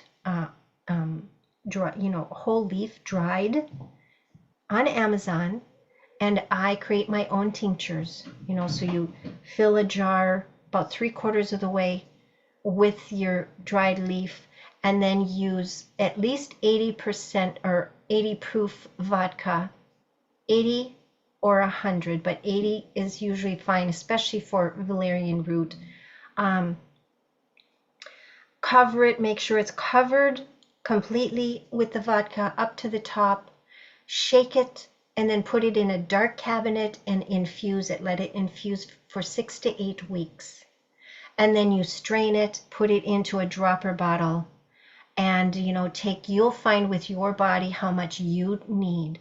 But I'm telling you, it's an anti-spasmodic. That's why I like to use it even during the day. It'll make me sleepy, but it helps stop spasms. Sometimes all around my spine, I get really hard spasms. And so it's an anti-spasmodic. It's natural. I used to take muscle relaxers all the time, and I'm telling you, it's miserable because it makes you want to sleep. And so thank God, that was years past. So valerian root also helps you fall into a beautiful sleep naturally. Lemon balm, same thing. I make my own lemon balm tincture. And you can put those in warm water. You don't have to just put it in my mouth, under my tongue sublingually. I'm just used to the flavors. I just do it because it's better absorption real quickly. If you can't stand the taste of these tinctures, put it in a little glass of warm water and take it that way. Get it into your body, that's all. But a small amount. Warm water at night, some people say that helps. I like warm milk. I use raw milk because it's whole, it's full of nutrition, it's not dead milk. And so I always bring a cup of warm milk to bed with me, and that's the last thing that I do. And it helps, it really does. And it's good for you. It's good for your skin. It's just good for you. My opinion. Do your checkoffs, okay? If you're a list, if you're a to-do list person, which most of us are, yeah. When you go to bed, and if you haven't, mentally or physically checked things off, those things start rolling around in your mind, and it becomes mind chatter. And you can't sleep because you feel unaccomplished. Something's undone. With that feeling of something undone, it doesn't let you rest. So try to get as many things done on your checklist. If you don't do a checklist, start and then check it off. And then you'll be amazed at how at the end of the night you can look at that and say, whew, I got that done. Many of us are guilty of making our to-do list too big. So stop making it so big. If it's bothering you, I know, Jorge, if it's causing you to not be able to sleep because you're an achiever and an overachiever at that, and then you didn't accomplish what you expected of yourself, it's going to cause sleeplessness, inability to fall asleep, because you're being hard on yourself. You're chastising yourself. You're punishing yourself. So make a smaller list. Have some self-discipline with that. Just, I used to get bigger and bigger calendars because it's, I can't fit all this on here. Well, that's just silly because you still, you're just overloading yourself. So, think about that. Do you just need to stop expecting so much of yourself right now? And, analyze. No blue lights, you all know that, right? Don't go to bed with your phone. I know that we need our alarms, but, have it outside of your bedroom and set your alarm. It will still, you'll hear it if it's close enough, just not inside, not in your space. Have it around the wall, just have it away. And because that, the frequencies coming off your phones alone are assaulting you, basically. And then do you have your notifications on? Ding, ding, ding. I had to turn all my notifications off because even being in the living room, they were dinging all night long, and so I just shut them all off.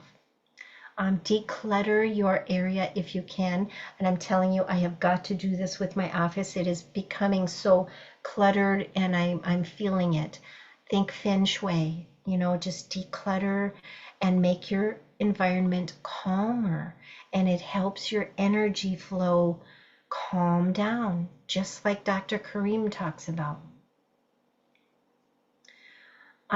Breath work, prayer, meditation, and giving gratitude. When you lay your head down in the pillow, I recommend the last thing that you do is go into prayer and meditation and gratitude. And, just think of the beautiful things that happened for you today and others. Things that you're grateful for. Think of the things that you haven't materialized yet and give gratitude for it, because that brings it in and it opens up the divine, because you are showing faith. You don't have it yet, but you're saying, thank you. Thank you for that. Thank you for my new job. Thank you, for, whatever, fill in the blank. Thank you for this good health, for my loved one. Okay? And so, and after that, tell someone you love them. Say, I love you. And if you don't have anyone with you to say it to, just say it out loud. Say it to yourself. And that I'm telling you, the frequencies that you create right there are so loving and calming. It will help you fall into a nice sleep.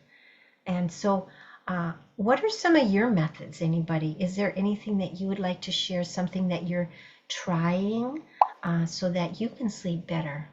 What do you do, Jorge? Well, I'm not doing it, but I'm going to. You know, I miss my kitty. Yes. We had a routine, and my secretary would come over to the bed and lay down with me, and it was like everything else is off. It's time to go night-night. No, but like you, Julie, I drink milk just before I go to bed. I pray, and then I send tithing love you messages. You might want to explain that one. Absolutely. Most of you have heard me talk about kithing before. Kithing is the highest form of what we can call communication, but it's even outside of communication. It is that beautiful, wordless, formless energy.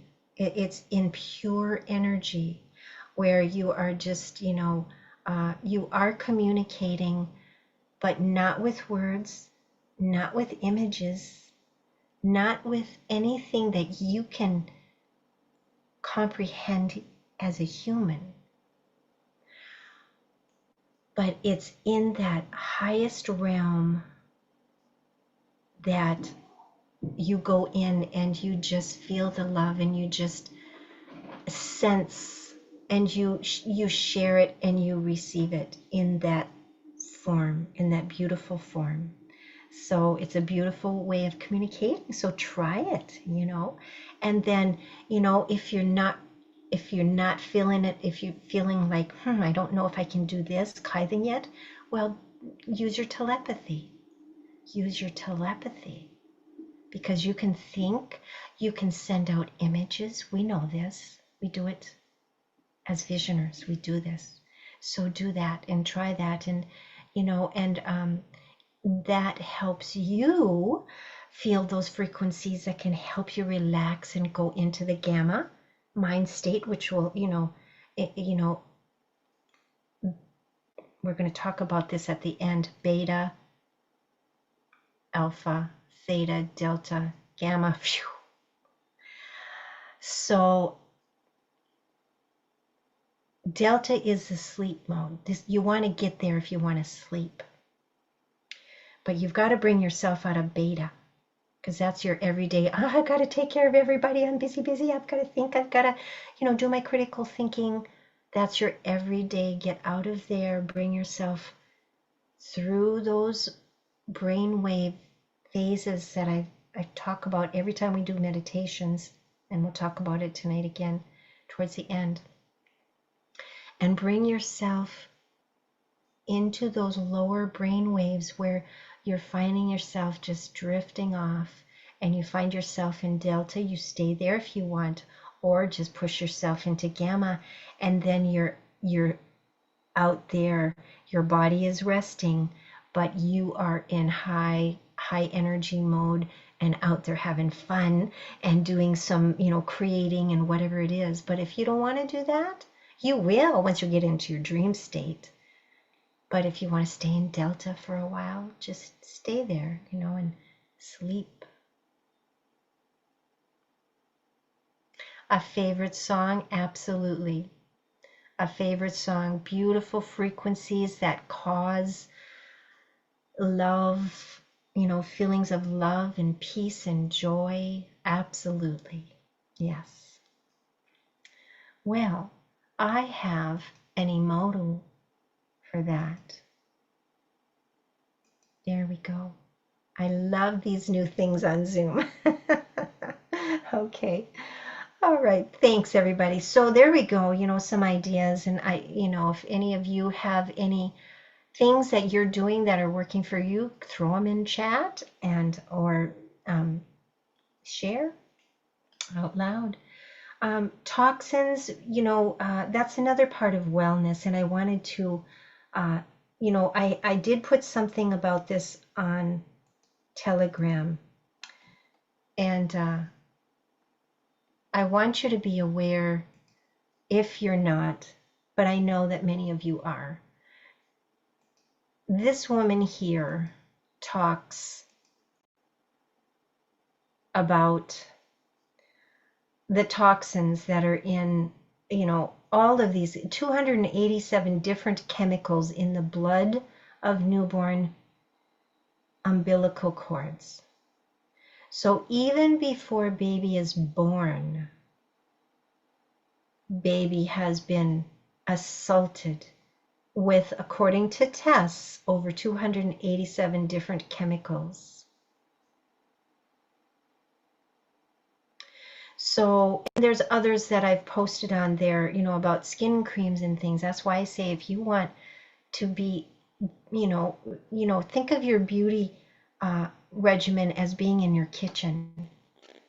Use your oils, olive oil, aloe vera, or avocado oil, good oils that you cook with. If you ingest it, it can go on you, because whatever goes on you goes in you anyway. And so many women are buying these beauty creams, and they're poisoning themselves and their babies if they're pregnant or will be pregnant, because these toxins, most of them just remain in your body for a very, very long time. So, go to your kitchen for your beauty creams and I mix coconut oil, sugar, honey, and acetic acid as a good facial scrub. It's the best facial scrub. And then yogurt. I think I talked to you about this last time, the yogurt and the acetic acid, a little drizzle of raw honey, for a face mask. And I brought this to my sister last time I was visiting, and I'm going to visit her again this weekend. She said, you have to bring the recipe. I'm out and I need some more. So I'm getting her away from these very expensive and very toxic beauty creams that she's been trying, And so just bear that in mind. All right. We're going to get into some spiritual and cosmic talk now. So I'm going to share this with you, my dear loves. You're going to love this so much. So get relaxed. And this is about 14 minutes long. This is about a beautiful dragonfly story. And we'll talk more about that either tonight or another time, about how you can send imagery, again, and giving a personal example. Maybe I hope tonight we can get to that. But the beauty of the dragonfly, which I feel is my spirit bug, my spirit, not an animal, because my spirit insect is the dragonfly. They're amazing creatures. They're protective. They're unmatchable hunters. And, protect people. I read a story about, it's in the chat or in the comments in this beautiful video that I'm about to play for you. In the comments, you'll read a person, I don't know if it's a man or a woman, who was in the army, and they talked about when they were over in, I believe in Iraq or somewhere, I don't recall where. They were in the field anyway, and the mosquitoes were horrible, just thick, but so were the dragonflies. And they said, they couldn't possibly get all of the mosquitoes, but it was very reassuring to them. And they felt like they had little guardians in those dragonflies that were helping them a little bit.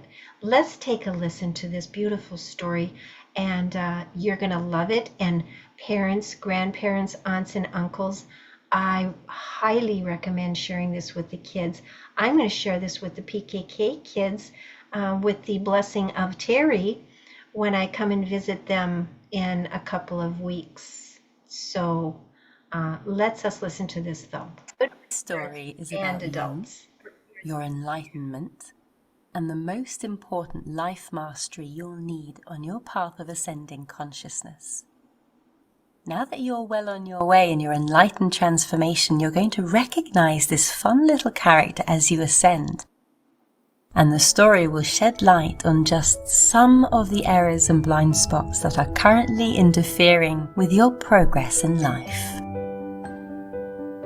The story starts in a little pond in a clearing in the woods near where you live. The surface is a shimmering reflection of the world above it, an image only interrupted by occasional lily pads and blossoming lilies, and the water ripples that extend from dragonflies dipping to the surface and then back up again. But the surface of the water is irrelevant. It's what's going on below that's so magical. Deep underneath, in the pond, swim millions of little larvae, or we'll call them nymphs.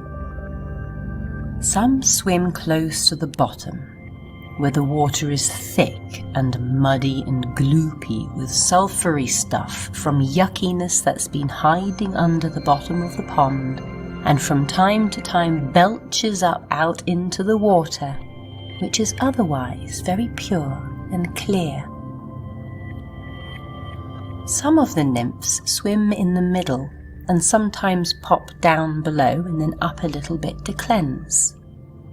And others swim closer to the surface, where it's quite sparkly and light, and where the grasses and stalks that grow in the pond rise up out of it and into a new dimension altogether.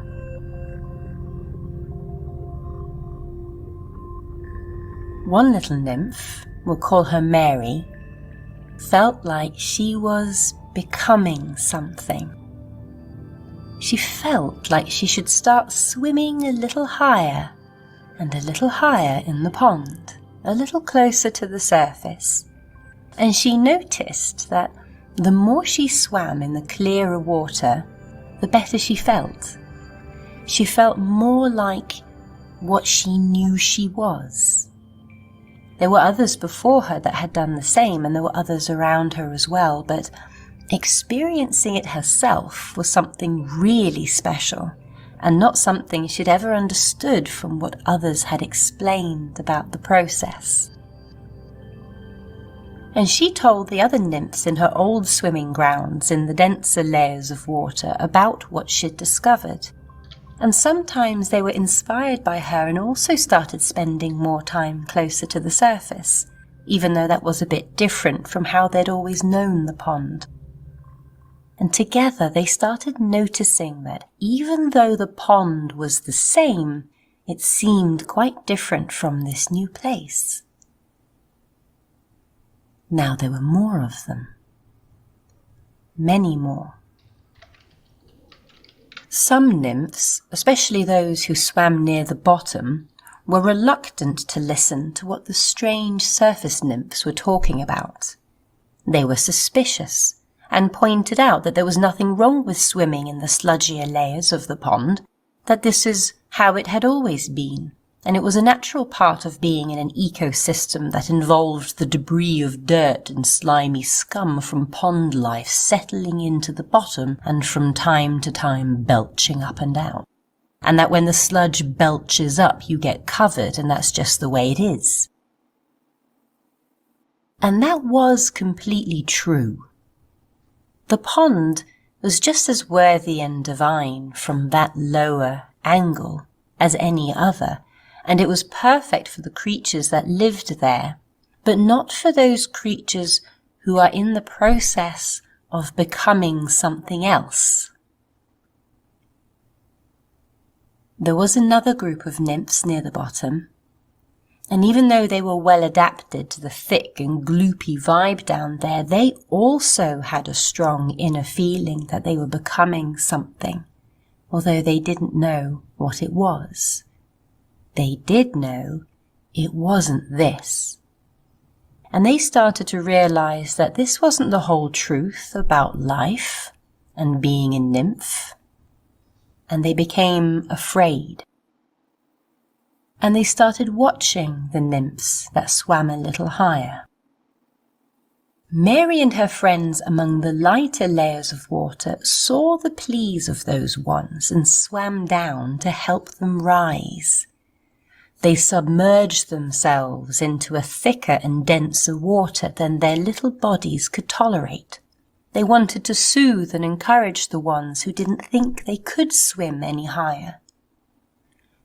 But what Mary didn't know was that she and her friends weren't quite ready for that because they were still becoming too. So they started feeling bogged down and dirty and exhausted from trying to drag all the little bottom nymphs up. And she felt hopeless sometimes. How can I swim close to the surface like I know I want to when there are so many down here who can't? She prayed. We just can't carry them all. From time to time, she'd managed to carry a few to higher, lighter layers of the pond. But it seemed that unless the bottom nymphs learned for themselves how to swim in a different density, they'd just end up sinking back down anyway. And some of the bottom nymphs got desperate and clung to Mary and the other surface nymphs who kept going down into the denser layers to help. It didn't always end well. Some of them never came back up. Mary knew she had to let go. Her heart broke as she left the bottom, but the transformation inside of her called her up, and the resistance she was putting up against that transformation so she could stay down longer was getting painful. It was no longer an option. She loved her bottom layer nymph friends, but she had to return to the waters that were clearer, lighter, and full of the sparkle of another dimension, even if they wouldn't come. She was becoming something, and she could no longer deny it. She had to honor it. She looked up and saw how the higher surface nymphs moved in yet lighter waters, and she learned from them. And so she called down to the lower layers of the pond and said, "Look up. Look up and become like this. Just keep looking up." She noticed she wasn't leaving anything behind really, because even as she changed, she was the sum of everything she'd ever been, and an alchemy was happening inside which was greater even than that sum. Now the relief with every inch she rose was like a wave of peace. But even in the lighter waters, she didn't know what was happening, or what this movement was inside her. But once she'd let go of the resistance she had to it, it was such a natural and easy unfolding that it was as if it was doing itself, even without her knowing the way forward. It was just happening. And yet, she still couldn't quite tell which way to go or how to focus her attention. And really she was as confused in her layer of water as the bottom nymphs were in theirs, although she was no longer as afraid as she had been when she swam down below. And then she remembered to look up. Now she was looking at the strange surface, the wobbly veil that shimmered with an indescribable light from some strange source. And although she'd seen it many times before, this time she watched. She didn't try to make sense of the light and texture and movement on that strange veil, but instead just floated where she was and watched. And in her stillness, she saw a shape she recognized. Dragonfly. I am Dragonfly.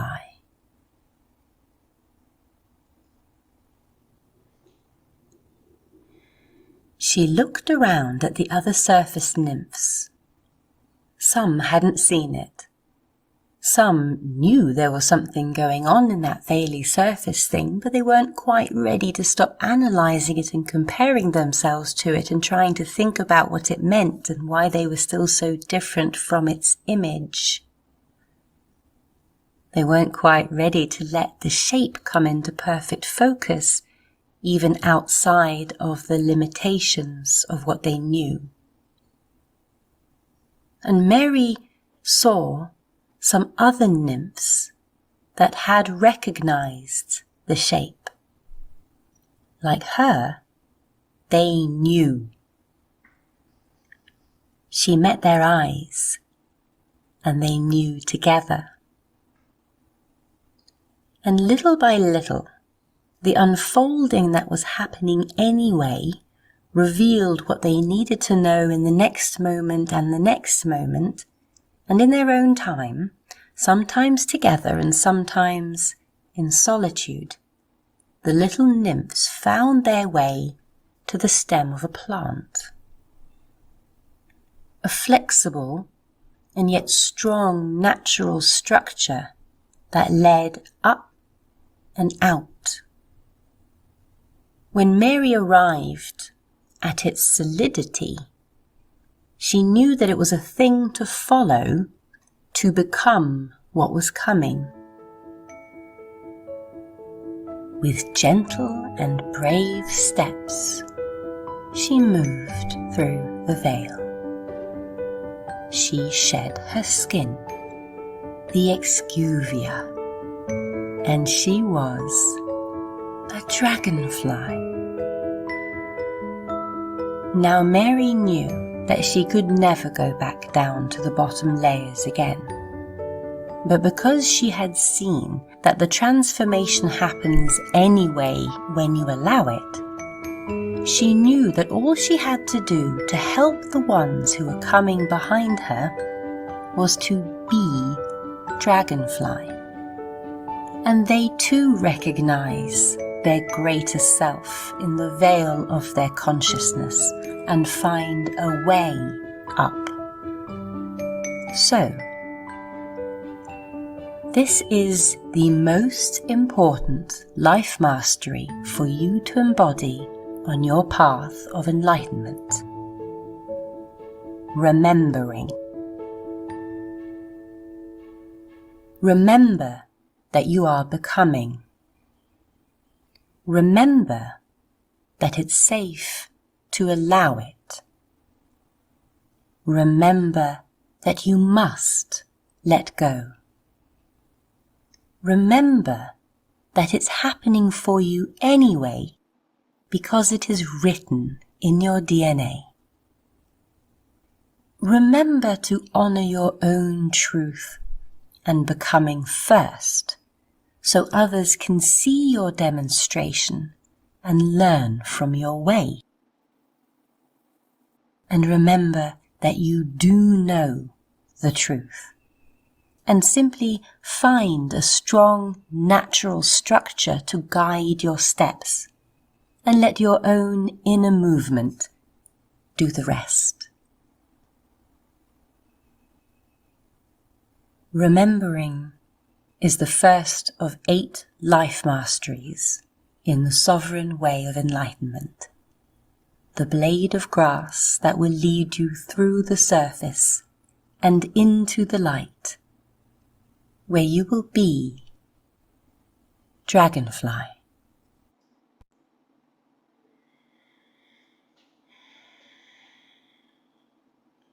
My heart, every time I listen to it. So that is Elizabeth of Sovereign, Dragonfly, a short story about your enlightenment.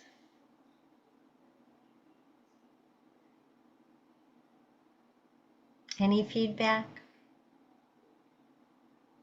Thanks for the comments in the chat. Rhonda said beautiful and powerful story. Claire said agreed.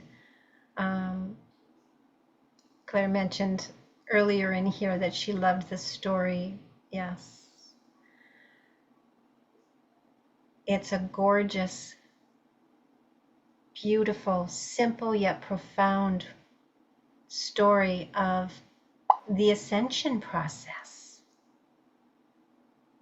and the difficulties that one meets up with during the process, and the beautiful letting go. That's why I had to play the opening song that I did for us, Blooming, letting go. I'm in love with this story. I hope that all of you share it with as many people as you can, because it might just help them see that we're all going through this together. Even our beautiful little dragonflies go through this. Yes, Claire, what do you think? Well, I just wanted to say, one of my parts is we're all very different people here together. And so one of the parts she talks about is that everyone's experiencing it differently. It's all happening at the same time together, but we're all playing different roles, and we have to remember that. And that's okay. That's completely okay.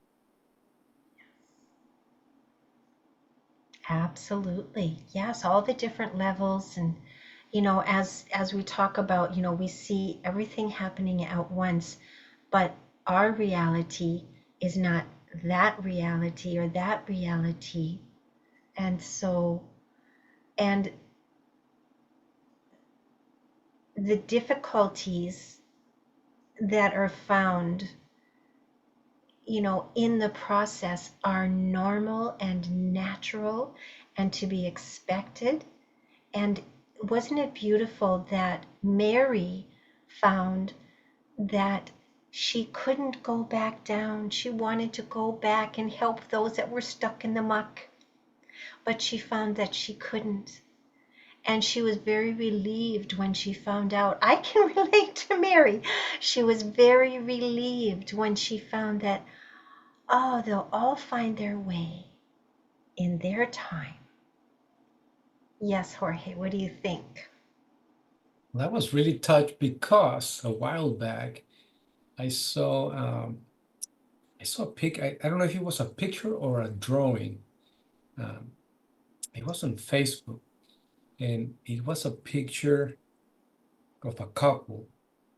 And one of them, I don't know if it was the man or the woman, but one of them was higher than the other one. But the one that was higher was looking down at his or her partner. And there was a message, and I cannot quote it because I can't remember it.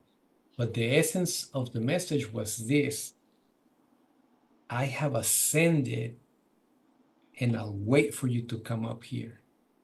I just can't go down there anymore. And many of us have loved ones who can look up at you because you are ascended and they don't want to go up yet. And you're like, come on, hurry up. And we just have to give them time. We have to give them time. And then listening to this dragonfly, that we have to embrace the fact that we are dragonflies now. So thank you. Thank you, Jorge. Yes. it's beautiful, the loving care that we have for each other. And, we want to pull everybody up to where we think they should be. But we do need to love and honor their journey and their timing because it's theirs. And it's not wrong just because it's different than ours. So thank you for enjoying that with me. I know it was very touching and I love it. And it's something to share with as many people as we can right now. And all of actually, just share our work, share us with your loved ones, that are having difficulties or maybe are, one of those problem family members giving you a hard time because it just might be something like this or something else on one of our other videos that we have done and we are documenting for everybody to utilize that might just be a breakthrough, for them because everybody is struggling in some way or another. Everybody. It's just how are we handling it? Mary in this story handled it very well. And I recommend learning Mary's way, accepting and following her journey and trusting everybody's coming up on theirs. So, all right. Thank you. So let's move on now, finishing up the night with some fun. We are going to do our monthly birthday arrival day celebrations, and we've got 2. Rose, you're going to take it away for now for the one, and then we have a surprise for you for the second one. Thanks, Julie. Well, I had 2 birthdays for August, and one I know very well, which is mine. And the other is our Nan. Is she on here? Yes, I see. I am. Nan. Unfortunately, I had to come back in, so I can't share my video. You'll have to give me permission to do that. Okay, well, Corey has a video set for a birthday, so we can start with that one maybe. And this is for all the August birthdays that are out there, that are listening to our recording.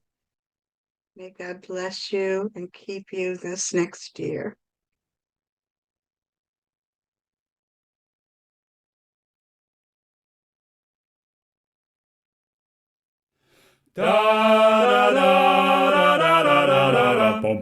Happy birthday, a great big to-do.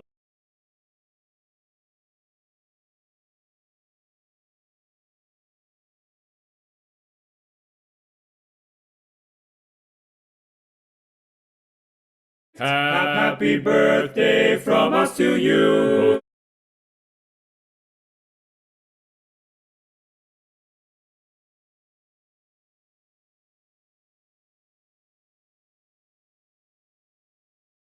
Happy birthday, your special day to you. Yes, to you.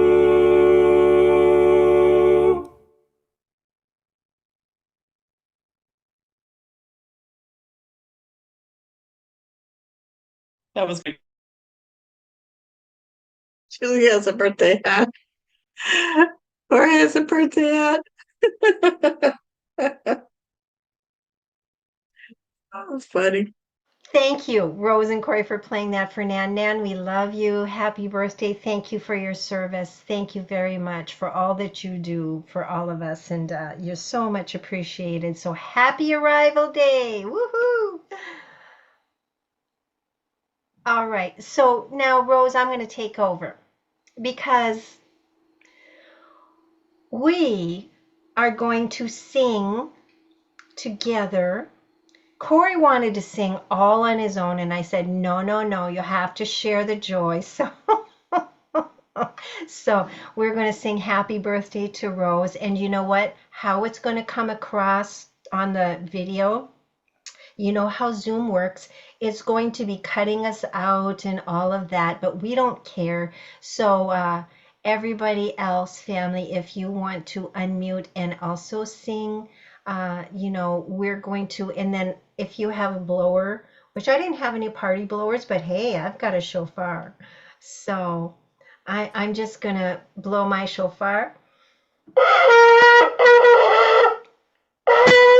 It's been too long since I've blown my shofar. We didn't have a visioning prayer session last month. All right.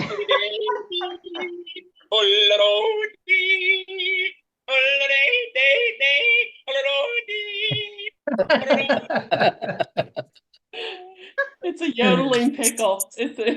My daughter said it to me.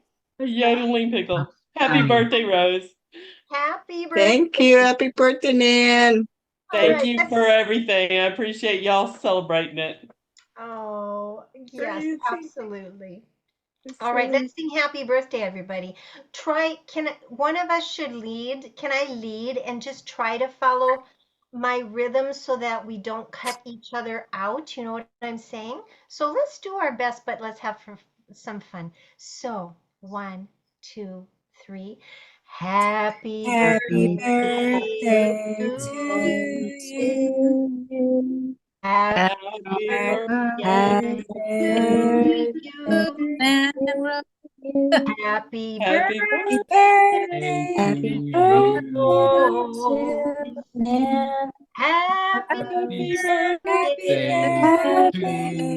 to you.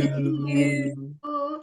Happy And birthday. many more on Channel 4. We love you. We love you.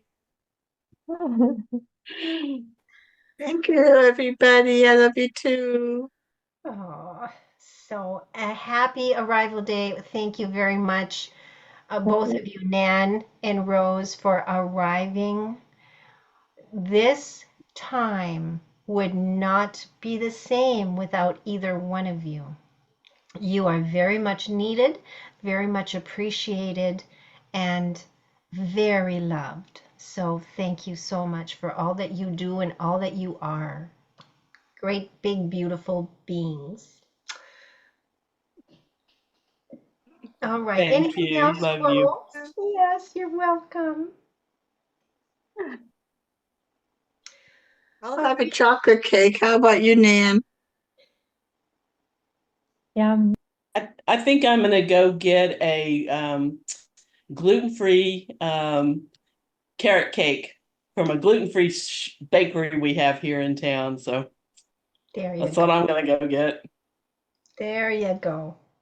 Get your veggies. I approve. I have a feeling Corey's going to go get to the bakery that made our wedding cake. Remember, I was so upset later that day. I said, "Where's my wedding cake to have a piece to bring home to eat next year for our anniversary?" And there was no cake. We ate it. We ate it. Yes. So that's what he could get me for my birthday, another wedding cake. There's your mission, Corey. Thanks, everybody. You're welcome. We love both of you. Thanks, everybody, for singing along, too. It was fun. Okay. So there we go. And you know what? Anybody else, and if you're listening to this at another time, you want to be part of the family, contact Rose. Contact her on her Telegram or on my Telegram, or I don't know, Rose, if you want to put some contact information in the chat. Well, of course, they won't find that, in the, maybe Nan, you and I will, let's make sure. Can we give any of your contact information, Rose? Let's talk about that after tonight and see how we can allow people who might be on Rumble and they just might want to say, hey, I want to be a part of being celebrated. Everybody certainly with visioning with Julie B on Telegram and her email. And I've been Contemplative Rose since 2019, way before I ever met anybody. here on social media, so I don't think anybody else has my handle, so they can find me. Thanks, Julie. Thank you, Rose. And so my email is visioningwithjulieb@gmail.com. Okay. And that's always listed in the description under the Rumble videos. Yes, Nan has all that information there, so thank you. All right, okay, let's move on. This was really fun and very touching night. We covered some really important information. I hope some new information for some of you, or at least very helpful for when you're visioning, creating, and manifesting, and keeping in mind the sacred geometry and the biogeometry and how we pull energy into shape and form, both etherically and physically. Absolutely great information. And the dragonfly video, please share that. You'll have did we share the link? I'll put the link here. Yes. Somebody did. Thank you very much. And then you'll also will have it on under the video on Rumble as well. And so just don't, just PKK family, try to hold off because, I mean, unless you want to, it's totally up to you. But like I said, I'll be sharing this, so will be part of what I'm going to do when I come and hang out with Teri and the kids in a couple of weeks with a little presentation, so this will be part of that. All right. Teri is our psalmist. She has a psalm for us as always on our Let's Talk Truth nights. So Teri, take it away. Thank you. Okay, let me get my volume up just a bit. Okay, this is Psalm 20. And I picked it because it says a victory decree for the pure and shining one for the end times by David. So I love it because the last couple of verses say it all. May God hear you. In your day of danger, may Yahweh answer and deliver you.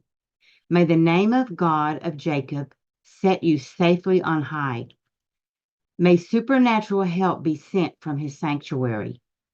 May he support you from Zion's fortress. May he remember every gift you have given him and celebrate every sacrifice of love that you have shown him. May Yahweh give you every desire of your heart and carry out your every plan as you go into battle. When you succeed, we will celebrate and shout for joy. Flags will fly when victory is yours. Yes, God will answer your prayers and we will praise him. I know Yahweh gives me all that I ask for and brings victory to his anointed king. My deliverance cry will be heard in his holy heaven. By his mighty hand, miracles will manifest through his saving strength.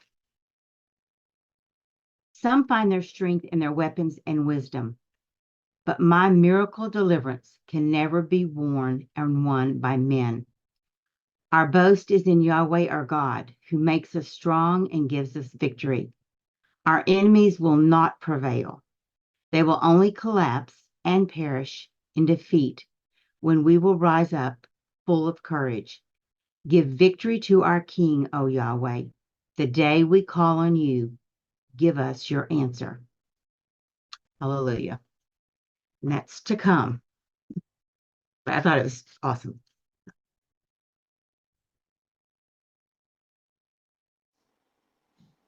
It is awesome. Thank you, Teri.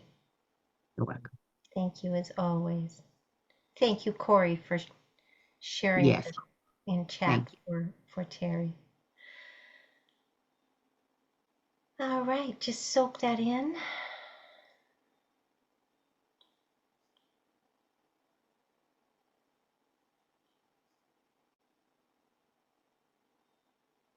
Victory. It is ours. All right. Let's close this out now. Again, I want to remind you, if I can, let's go into prayer. Any prayer requests, have them ready, please. But I want to remind you how to go to sleep tonight, how to wake up in the morning, how to, get through a difficult time, how to prepare yourself for visioning, creating, and manifesting. We want to go into prayer and meditation state, and we get to that point where we want to, expand our consciousness. We get to that point by getting ourselves out of the beta brainwaves state, where we have to be during the day when we're taking care of the kids, when we're at the office, we're taking care of everybody except ourselves, right? We're taking care of people, we're taking care of things, we're having to be alert. And when it's time to meditate and pray and get results like we do, and vision and create and manifest like we do that by moving out of beta. So start with your breathing. Do the breath work that I've taught you. Remember, it's very important, your sacred breath, your holy breath. Nice deep breaths in, and push that holy fluid up to your pineal gland and ignite those rhombohedron crystals and push out that electromagnetic energy and start the process. And keep breathing like that until you feel that happening, and then just work into some calm, relaxed, slow, easy breathing. And then you're moving into alpha, and then you're moving into theta.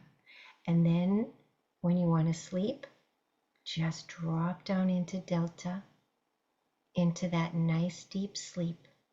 If you want to stay in theta and do some work, some creating and manifesting, stay in that theta, because that is where you are able to get into your operating system, where you have been, holding programming and rewrite, change. Get in there and change your programming.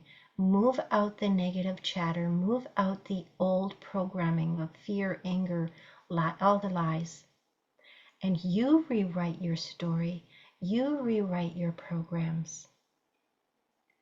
And then you can also, this is where you start seeing the imagery. You see the imagery, the symbols, and whatever else that, how you are meant to see out into the spirit, and start creating and trust that process.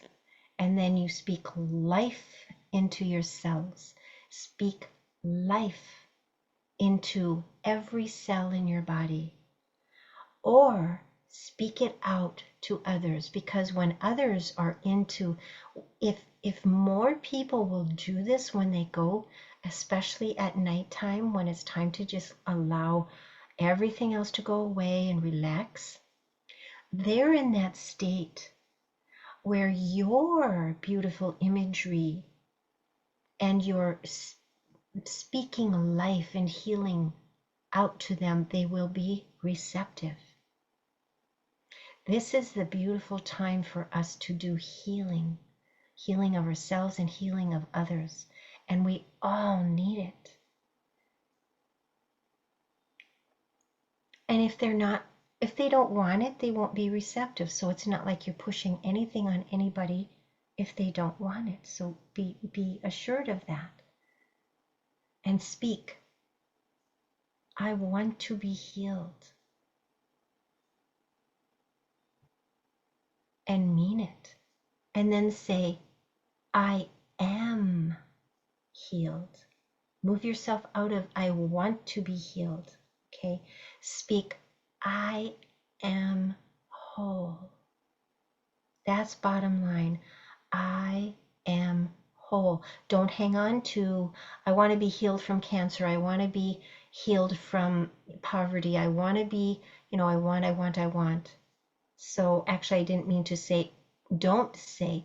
What I meant to say is, don't say, I want to be healed, because then you never will be, because you're wanting it. If you want it, you don't have it. So you move out of that, which is typically natural for people to say, I want, but if you want, you don't have. So you move past that. I am whole. Johnny is whole. Fill in the blanks, So Nikki has the perfect job, perfect hours. Andrea is whole.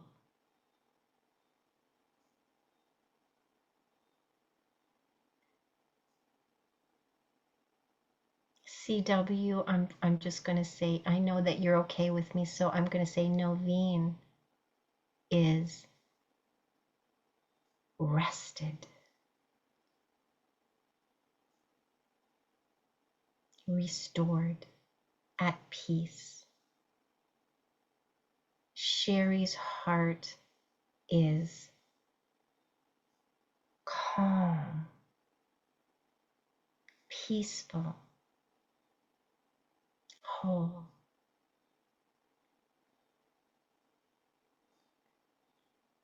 Susanna's back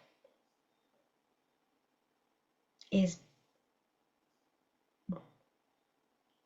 cozy and warm and comfortable and whole. Rhonda is in full abundance in every way and comfort, in comfort and security. Claire is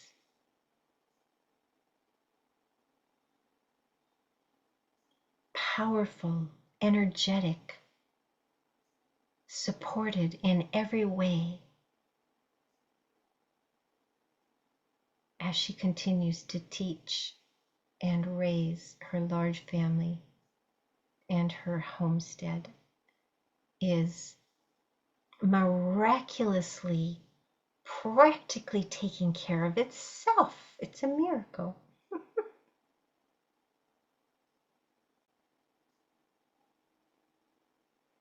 Jorge is rested. Teri's energy is astounding and balanced and centered and whole and in such joy and peace.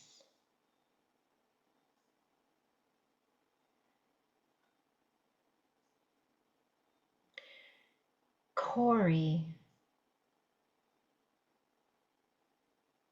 is walking in the glory. I've got to steal that from Jorge.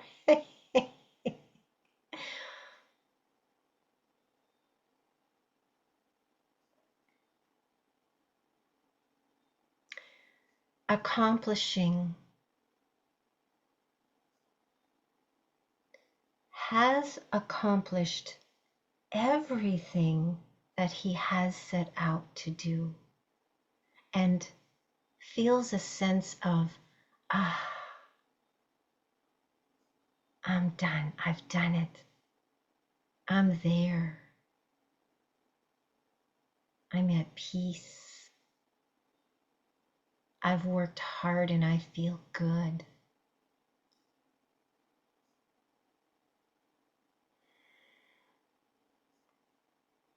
Rose is in joy and contentment.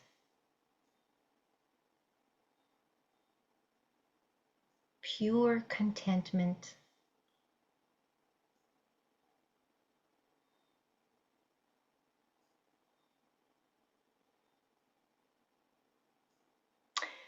Exactly where she has always wanted to be. She has arrived.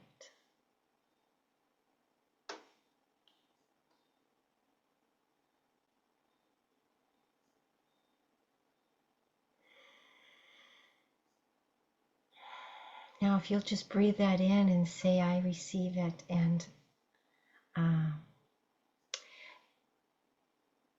blessings for all of you. For all those who are listening at another time, which is your now, here you are listening, and you're saying, what about me?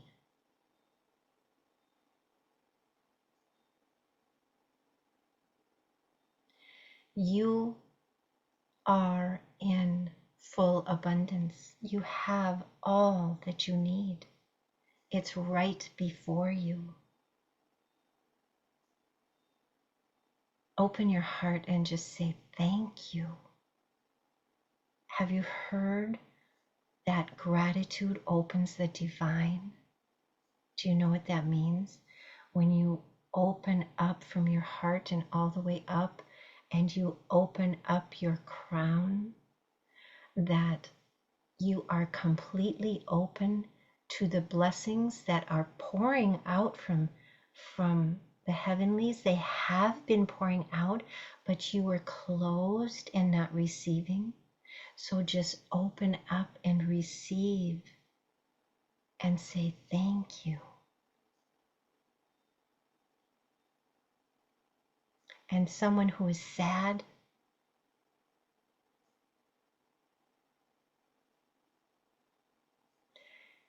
for you, you say, I am joy. I am peace. I am love.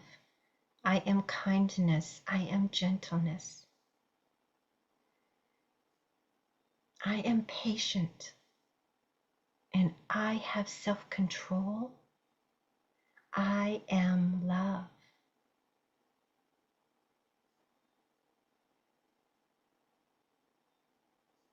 And look at yourself in the mirror when you say that. And say it to yourself when you go to bed. And say it to yourself when you wake up in the morning. Say it to yourself all day long. And believe it. Because what you believe is yours. Speak life into your existence and all that is within life, which is everything I just said. And it is yours in the name and within the light, sound, vibration, and atmosphere of Yeshua, Lord Christ and Lady Christ, who love us with a love that we cannot comprehend in this humanity. And all that you desire is yours if you ask and if you receive with hearts of gratitude. It's that easy. Surrender all of your negative thoughts and feelings, and you will be opened up to all that goodness. Because your Creator is the lover of your soul. You are loved. Thank you. All right. Are there any prayer requests or any praise reports before we go into our closing song? And before that, we'll open up and say blessings and good night to each other. Oh, I see Rhonda has a praise report. Rhonda says, I called my sister Sandy. Yay, we just prayed for Sandy last night. So Rhonda says, I called my sister Sandy today. She lives 3.5 hours away. She sounded great and said she felt better today than she has in several months. I shared all of the info from last night with her and she's eager to do it. I knew it, thank you. She also ordered some of the lion's mane mushrooms that Claire told me about. Good job, Claire. She wanted me to tell everyone thanks for your prayers and how much she appreciated the prayers in all of you. Thank you for continuing to keep her in your prayers, and we will and we do. And thanks for that report, Rhonda. Thank you so much. Do you see the power in our prayers? Awesome. Wonderful. Thank you. Okay. Anything else? Don't think I missed anything. Yes, Rhonda, I love your declaration. I am healed, I am whole, I have the mind of Christ, and I am walking in the perfect will of God. Yes. And Nikki, thank you. Yod He Vav He Jireh has provided for all our desires. Absolutely. Thank you. Jorge says, I am healed, I am whole. Do you see what they're doing here? People who are watching this at another time who might not know us, this is what we do. We decree and declare and proclaim. And because when we write it, going through the action, we speak it, another action, and we're putting our belief into the action. God said, let there be light. And so this is what makes it so. And so Nikki said, I am whole. I have the perfect job with perfect hours. Yes. Did I miss any?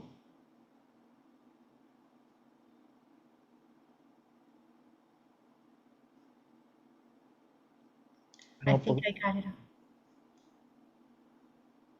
Sorry, Corey. I don't believe you missed any in the chat. Okay. We're clear. All right. Thank you, dear loves. I love you. Receive the blessings. And shall we open up and just say good night or share blessings with each other? And then we'll listen to the last closing song, which is Spirit is Calling by Olivia Rosenberry. Please stay for this song because it will be your blessing and the frequencies are going to help you with your sweet sleep tonight. Good night. I love you. Blessings to everyone. Good night, everyone. With you. Love Thank you. Good you. night, everybody. Love you. Good night. Good night, Love you all. everybody. Love you all. Sweet sleep, everyone. Sweet dreams. Love you all and appreciate you more than you can imagine. Woohoo! It's good to hear your voice, Rhonda. Hey, I had to slip that one in. Thank you. Have a blessed night. Thank you. Thank you, sweet family, for being with us. We love you.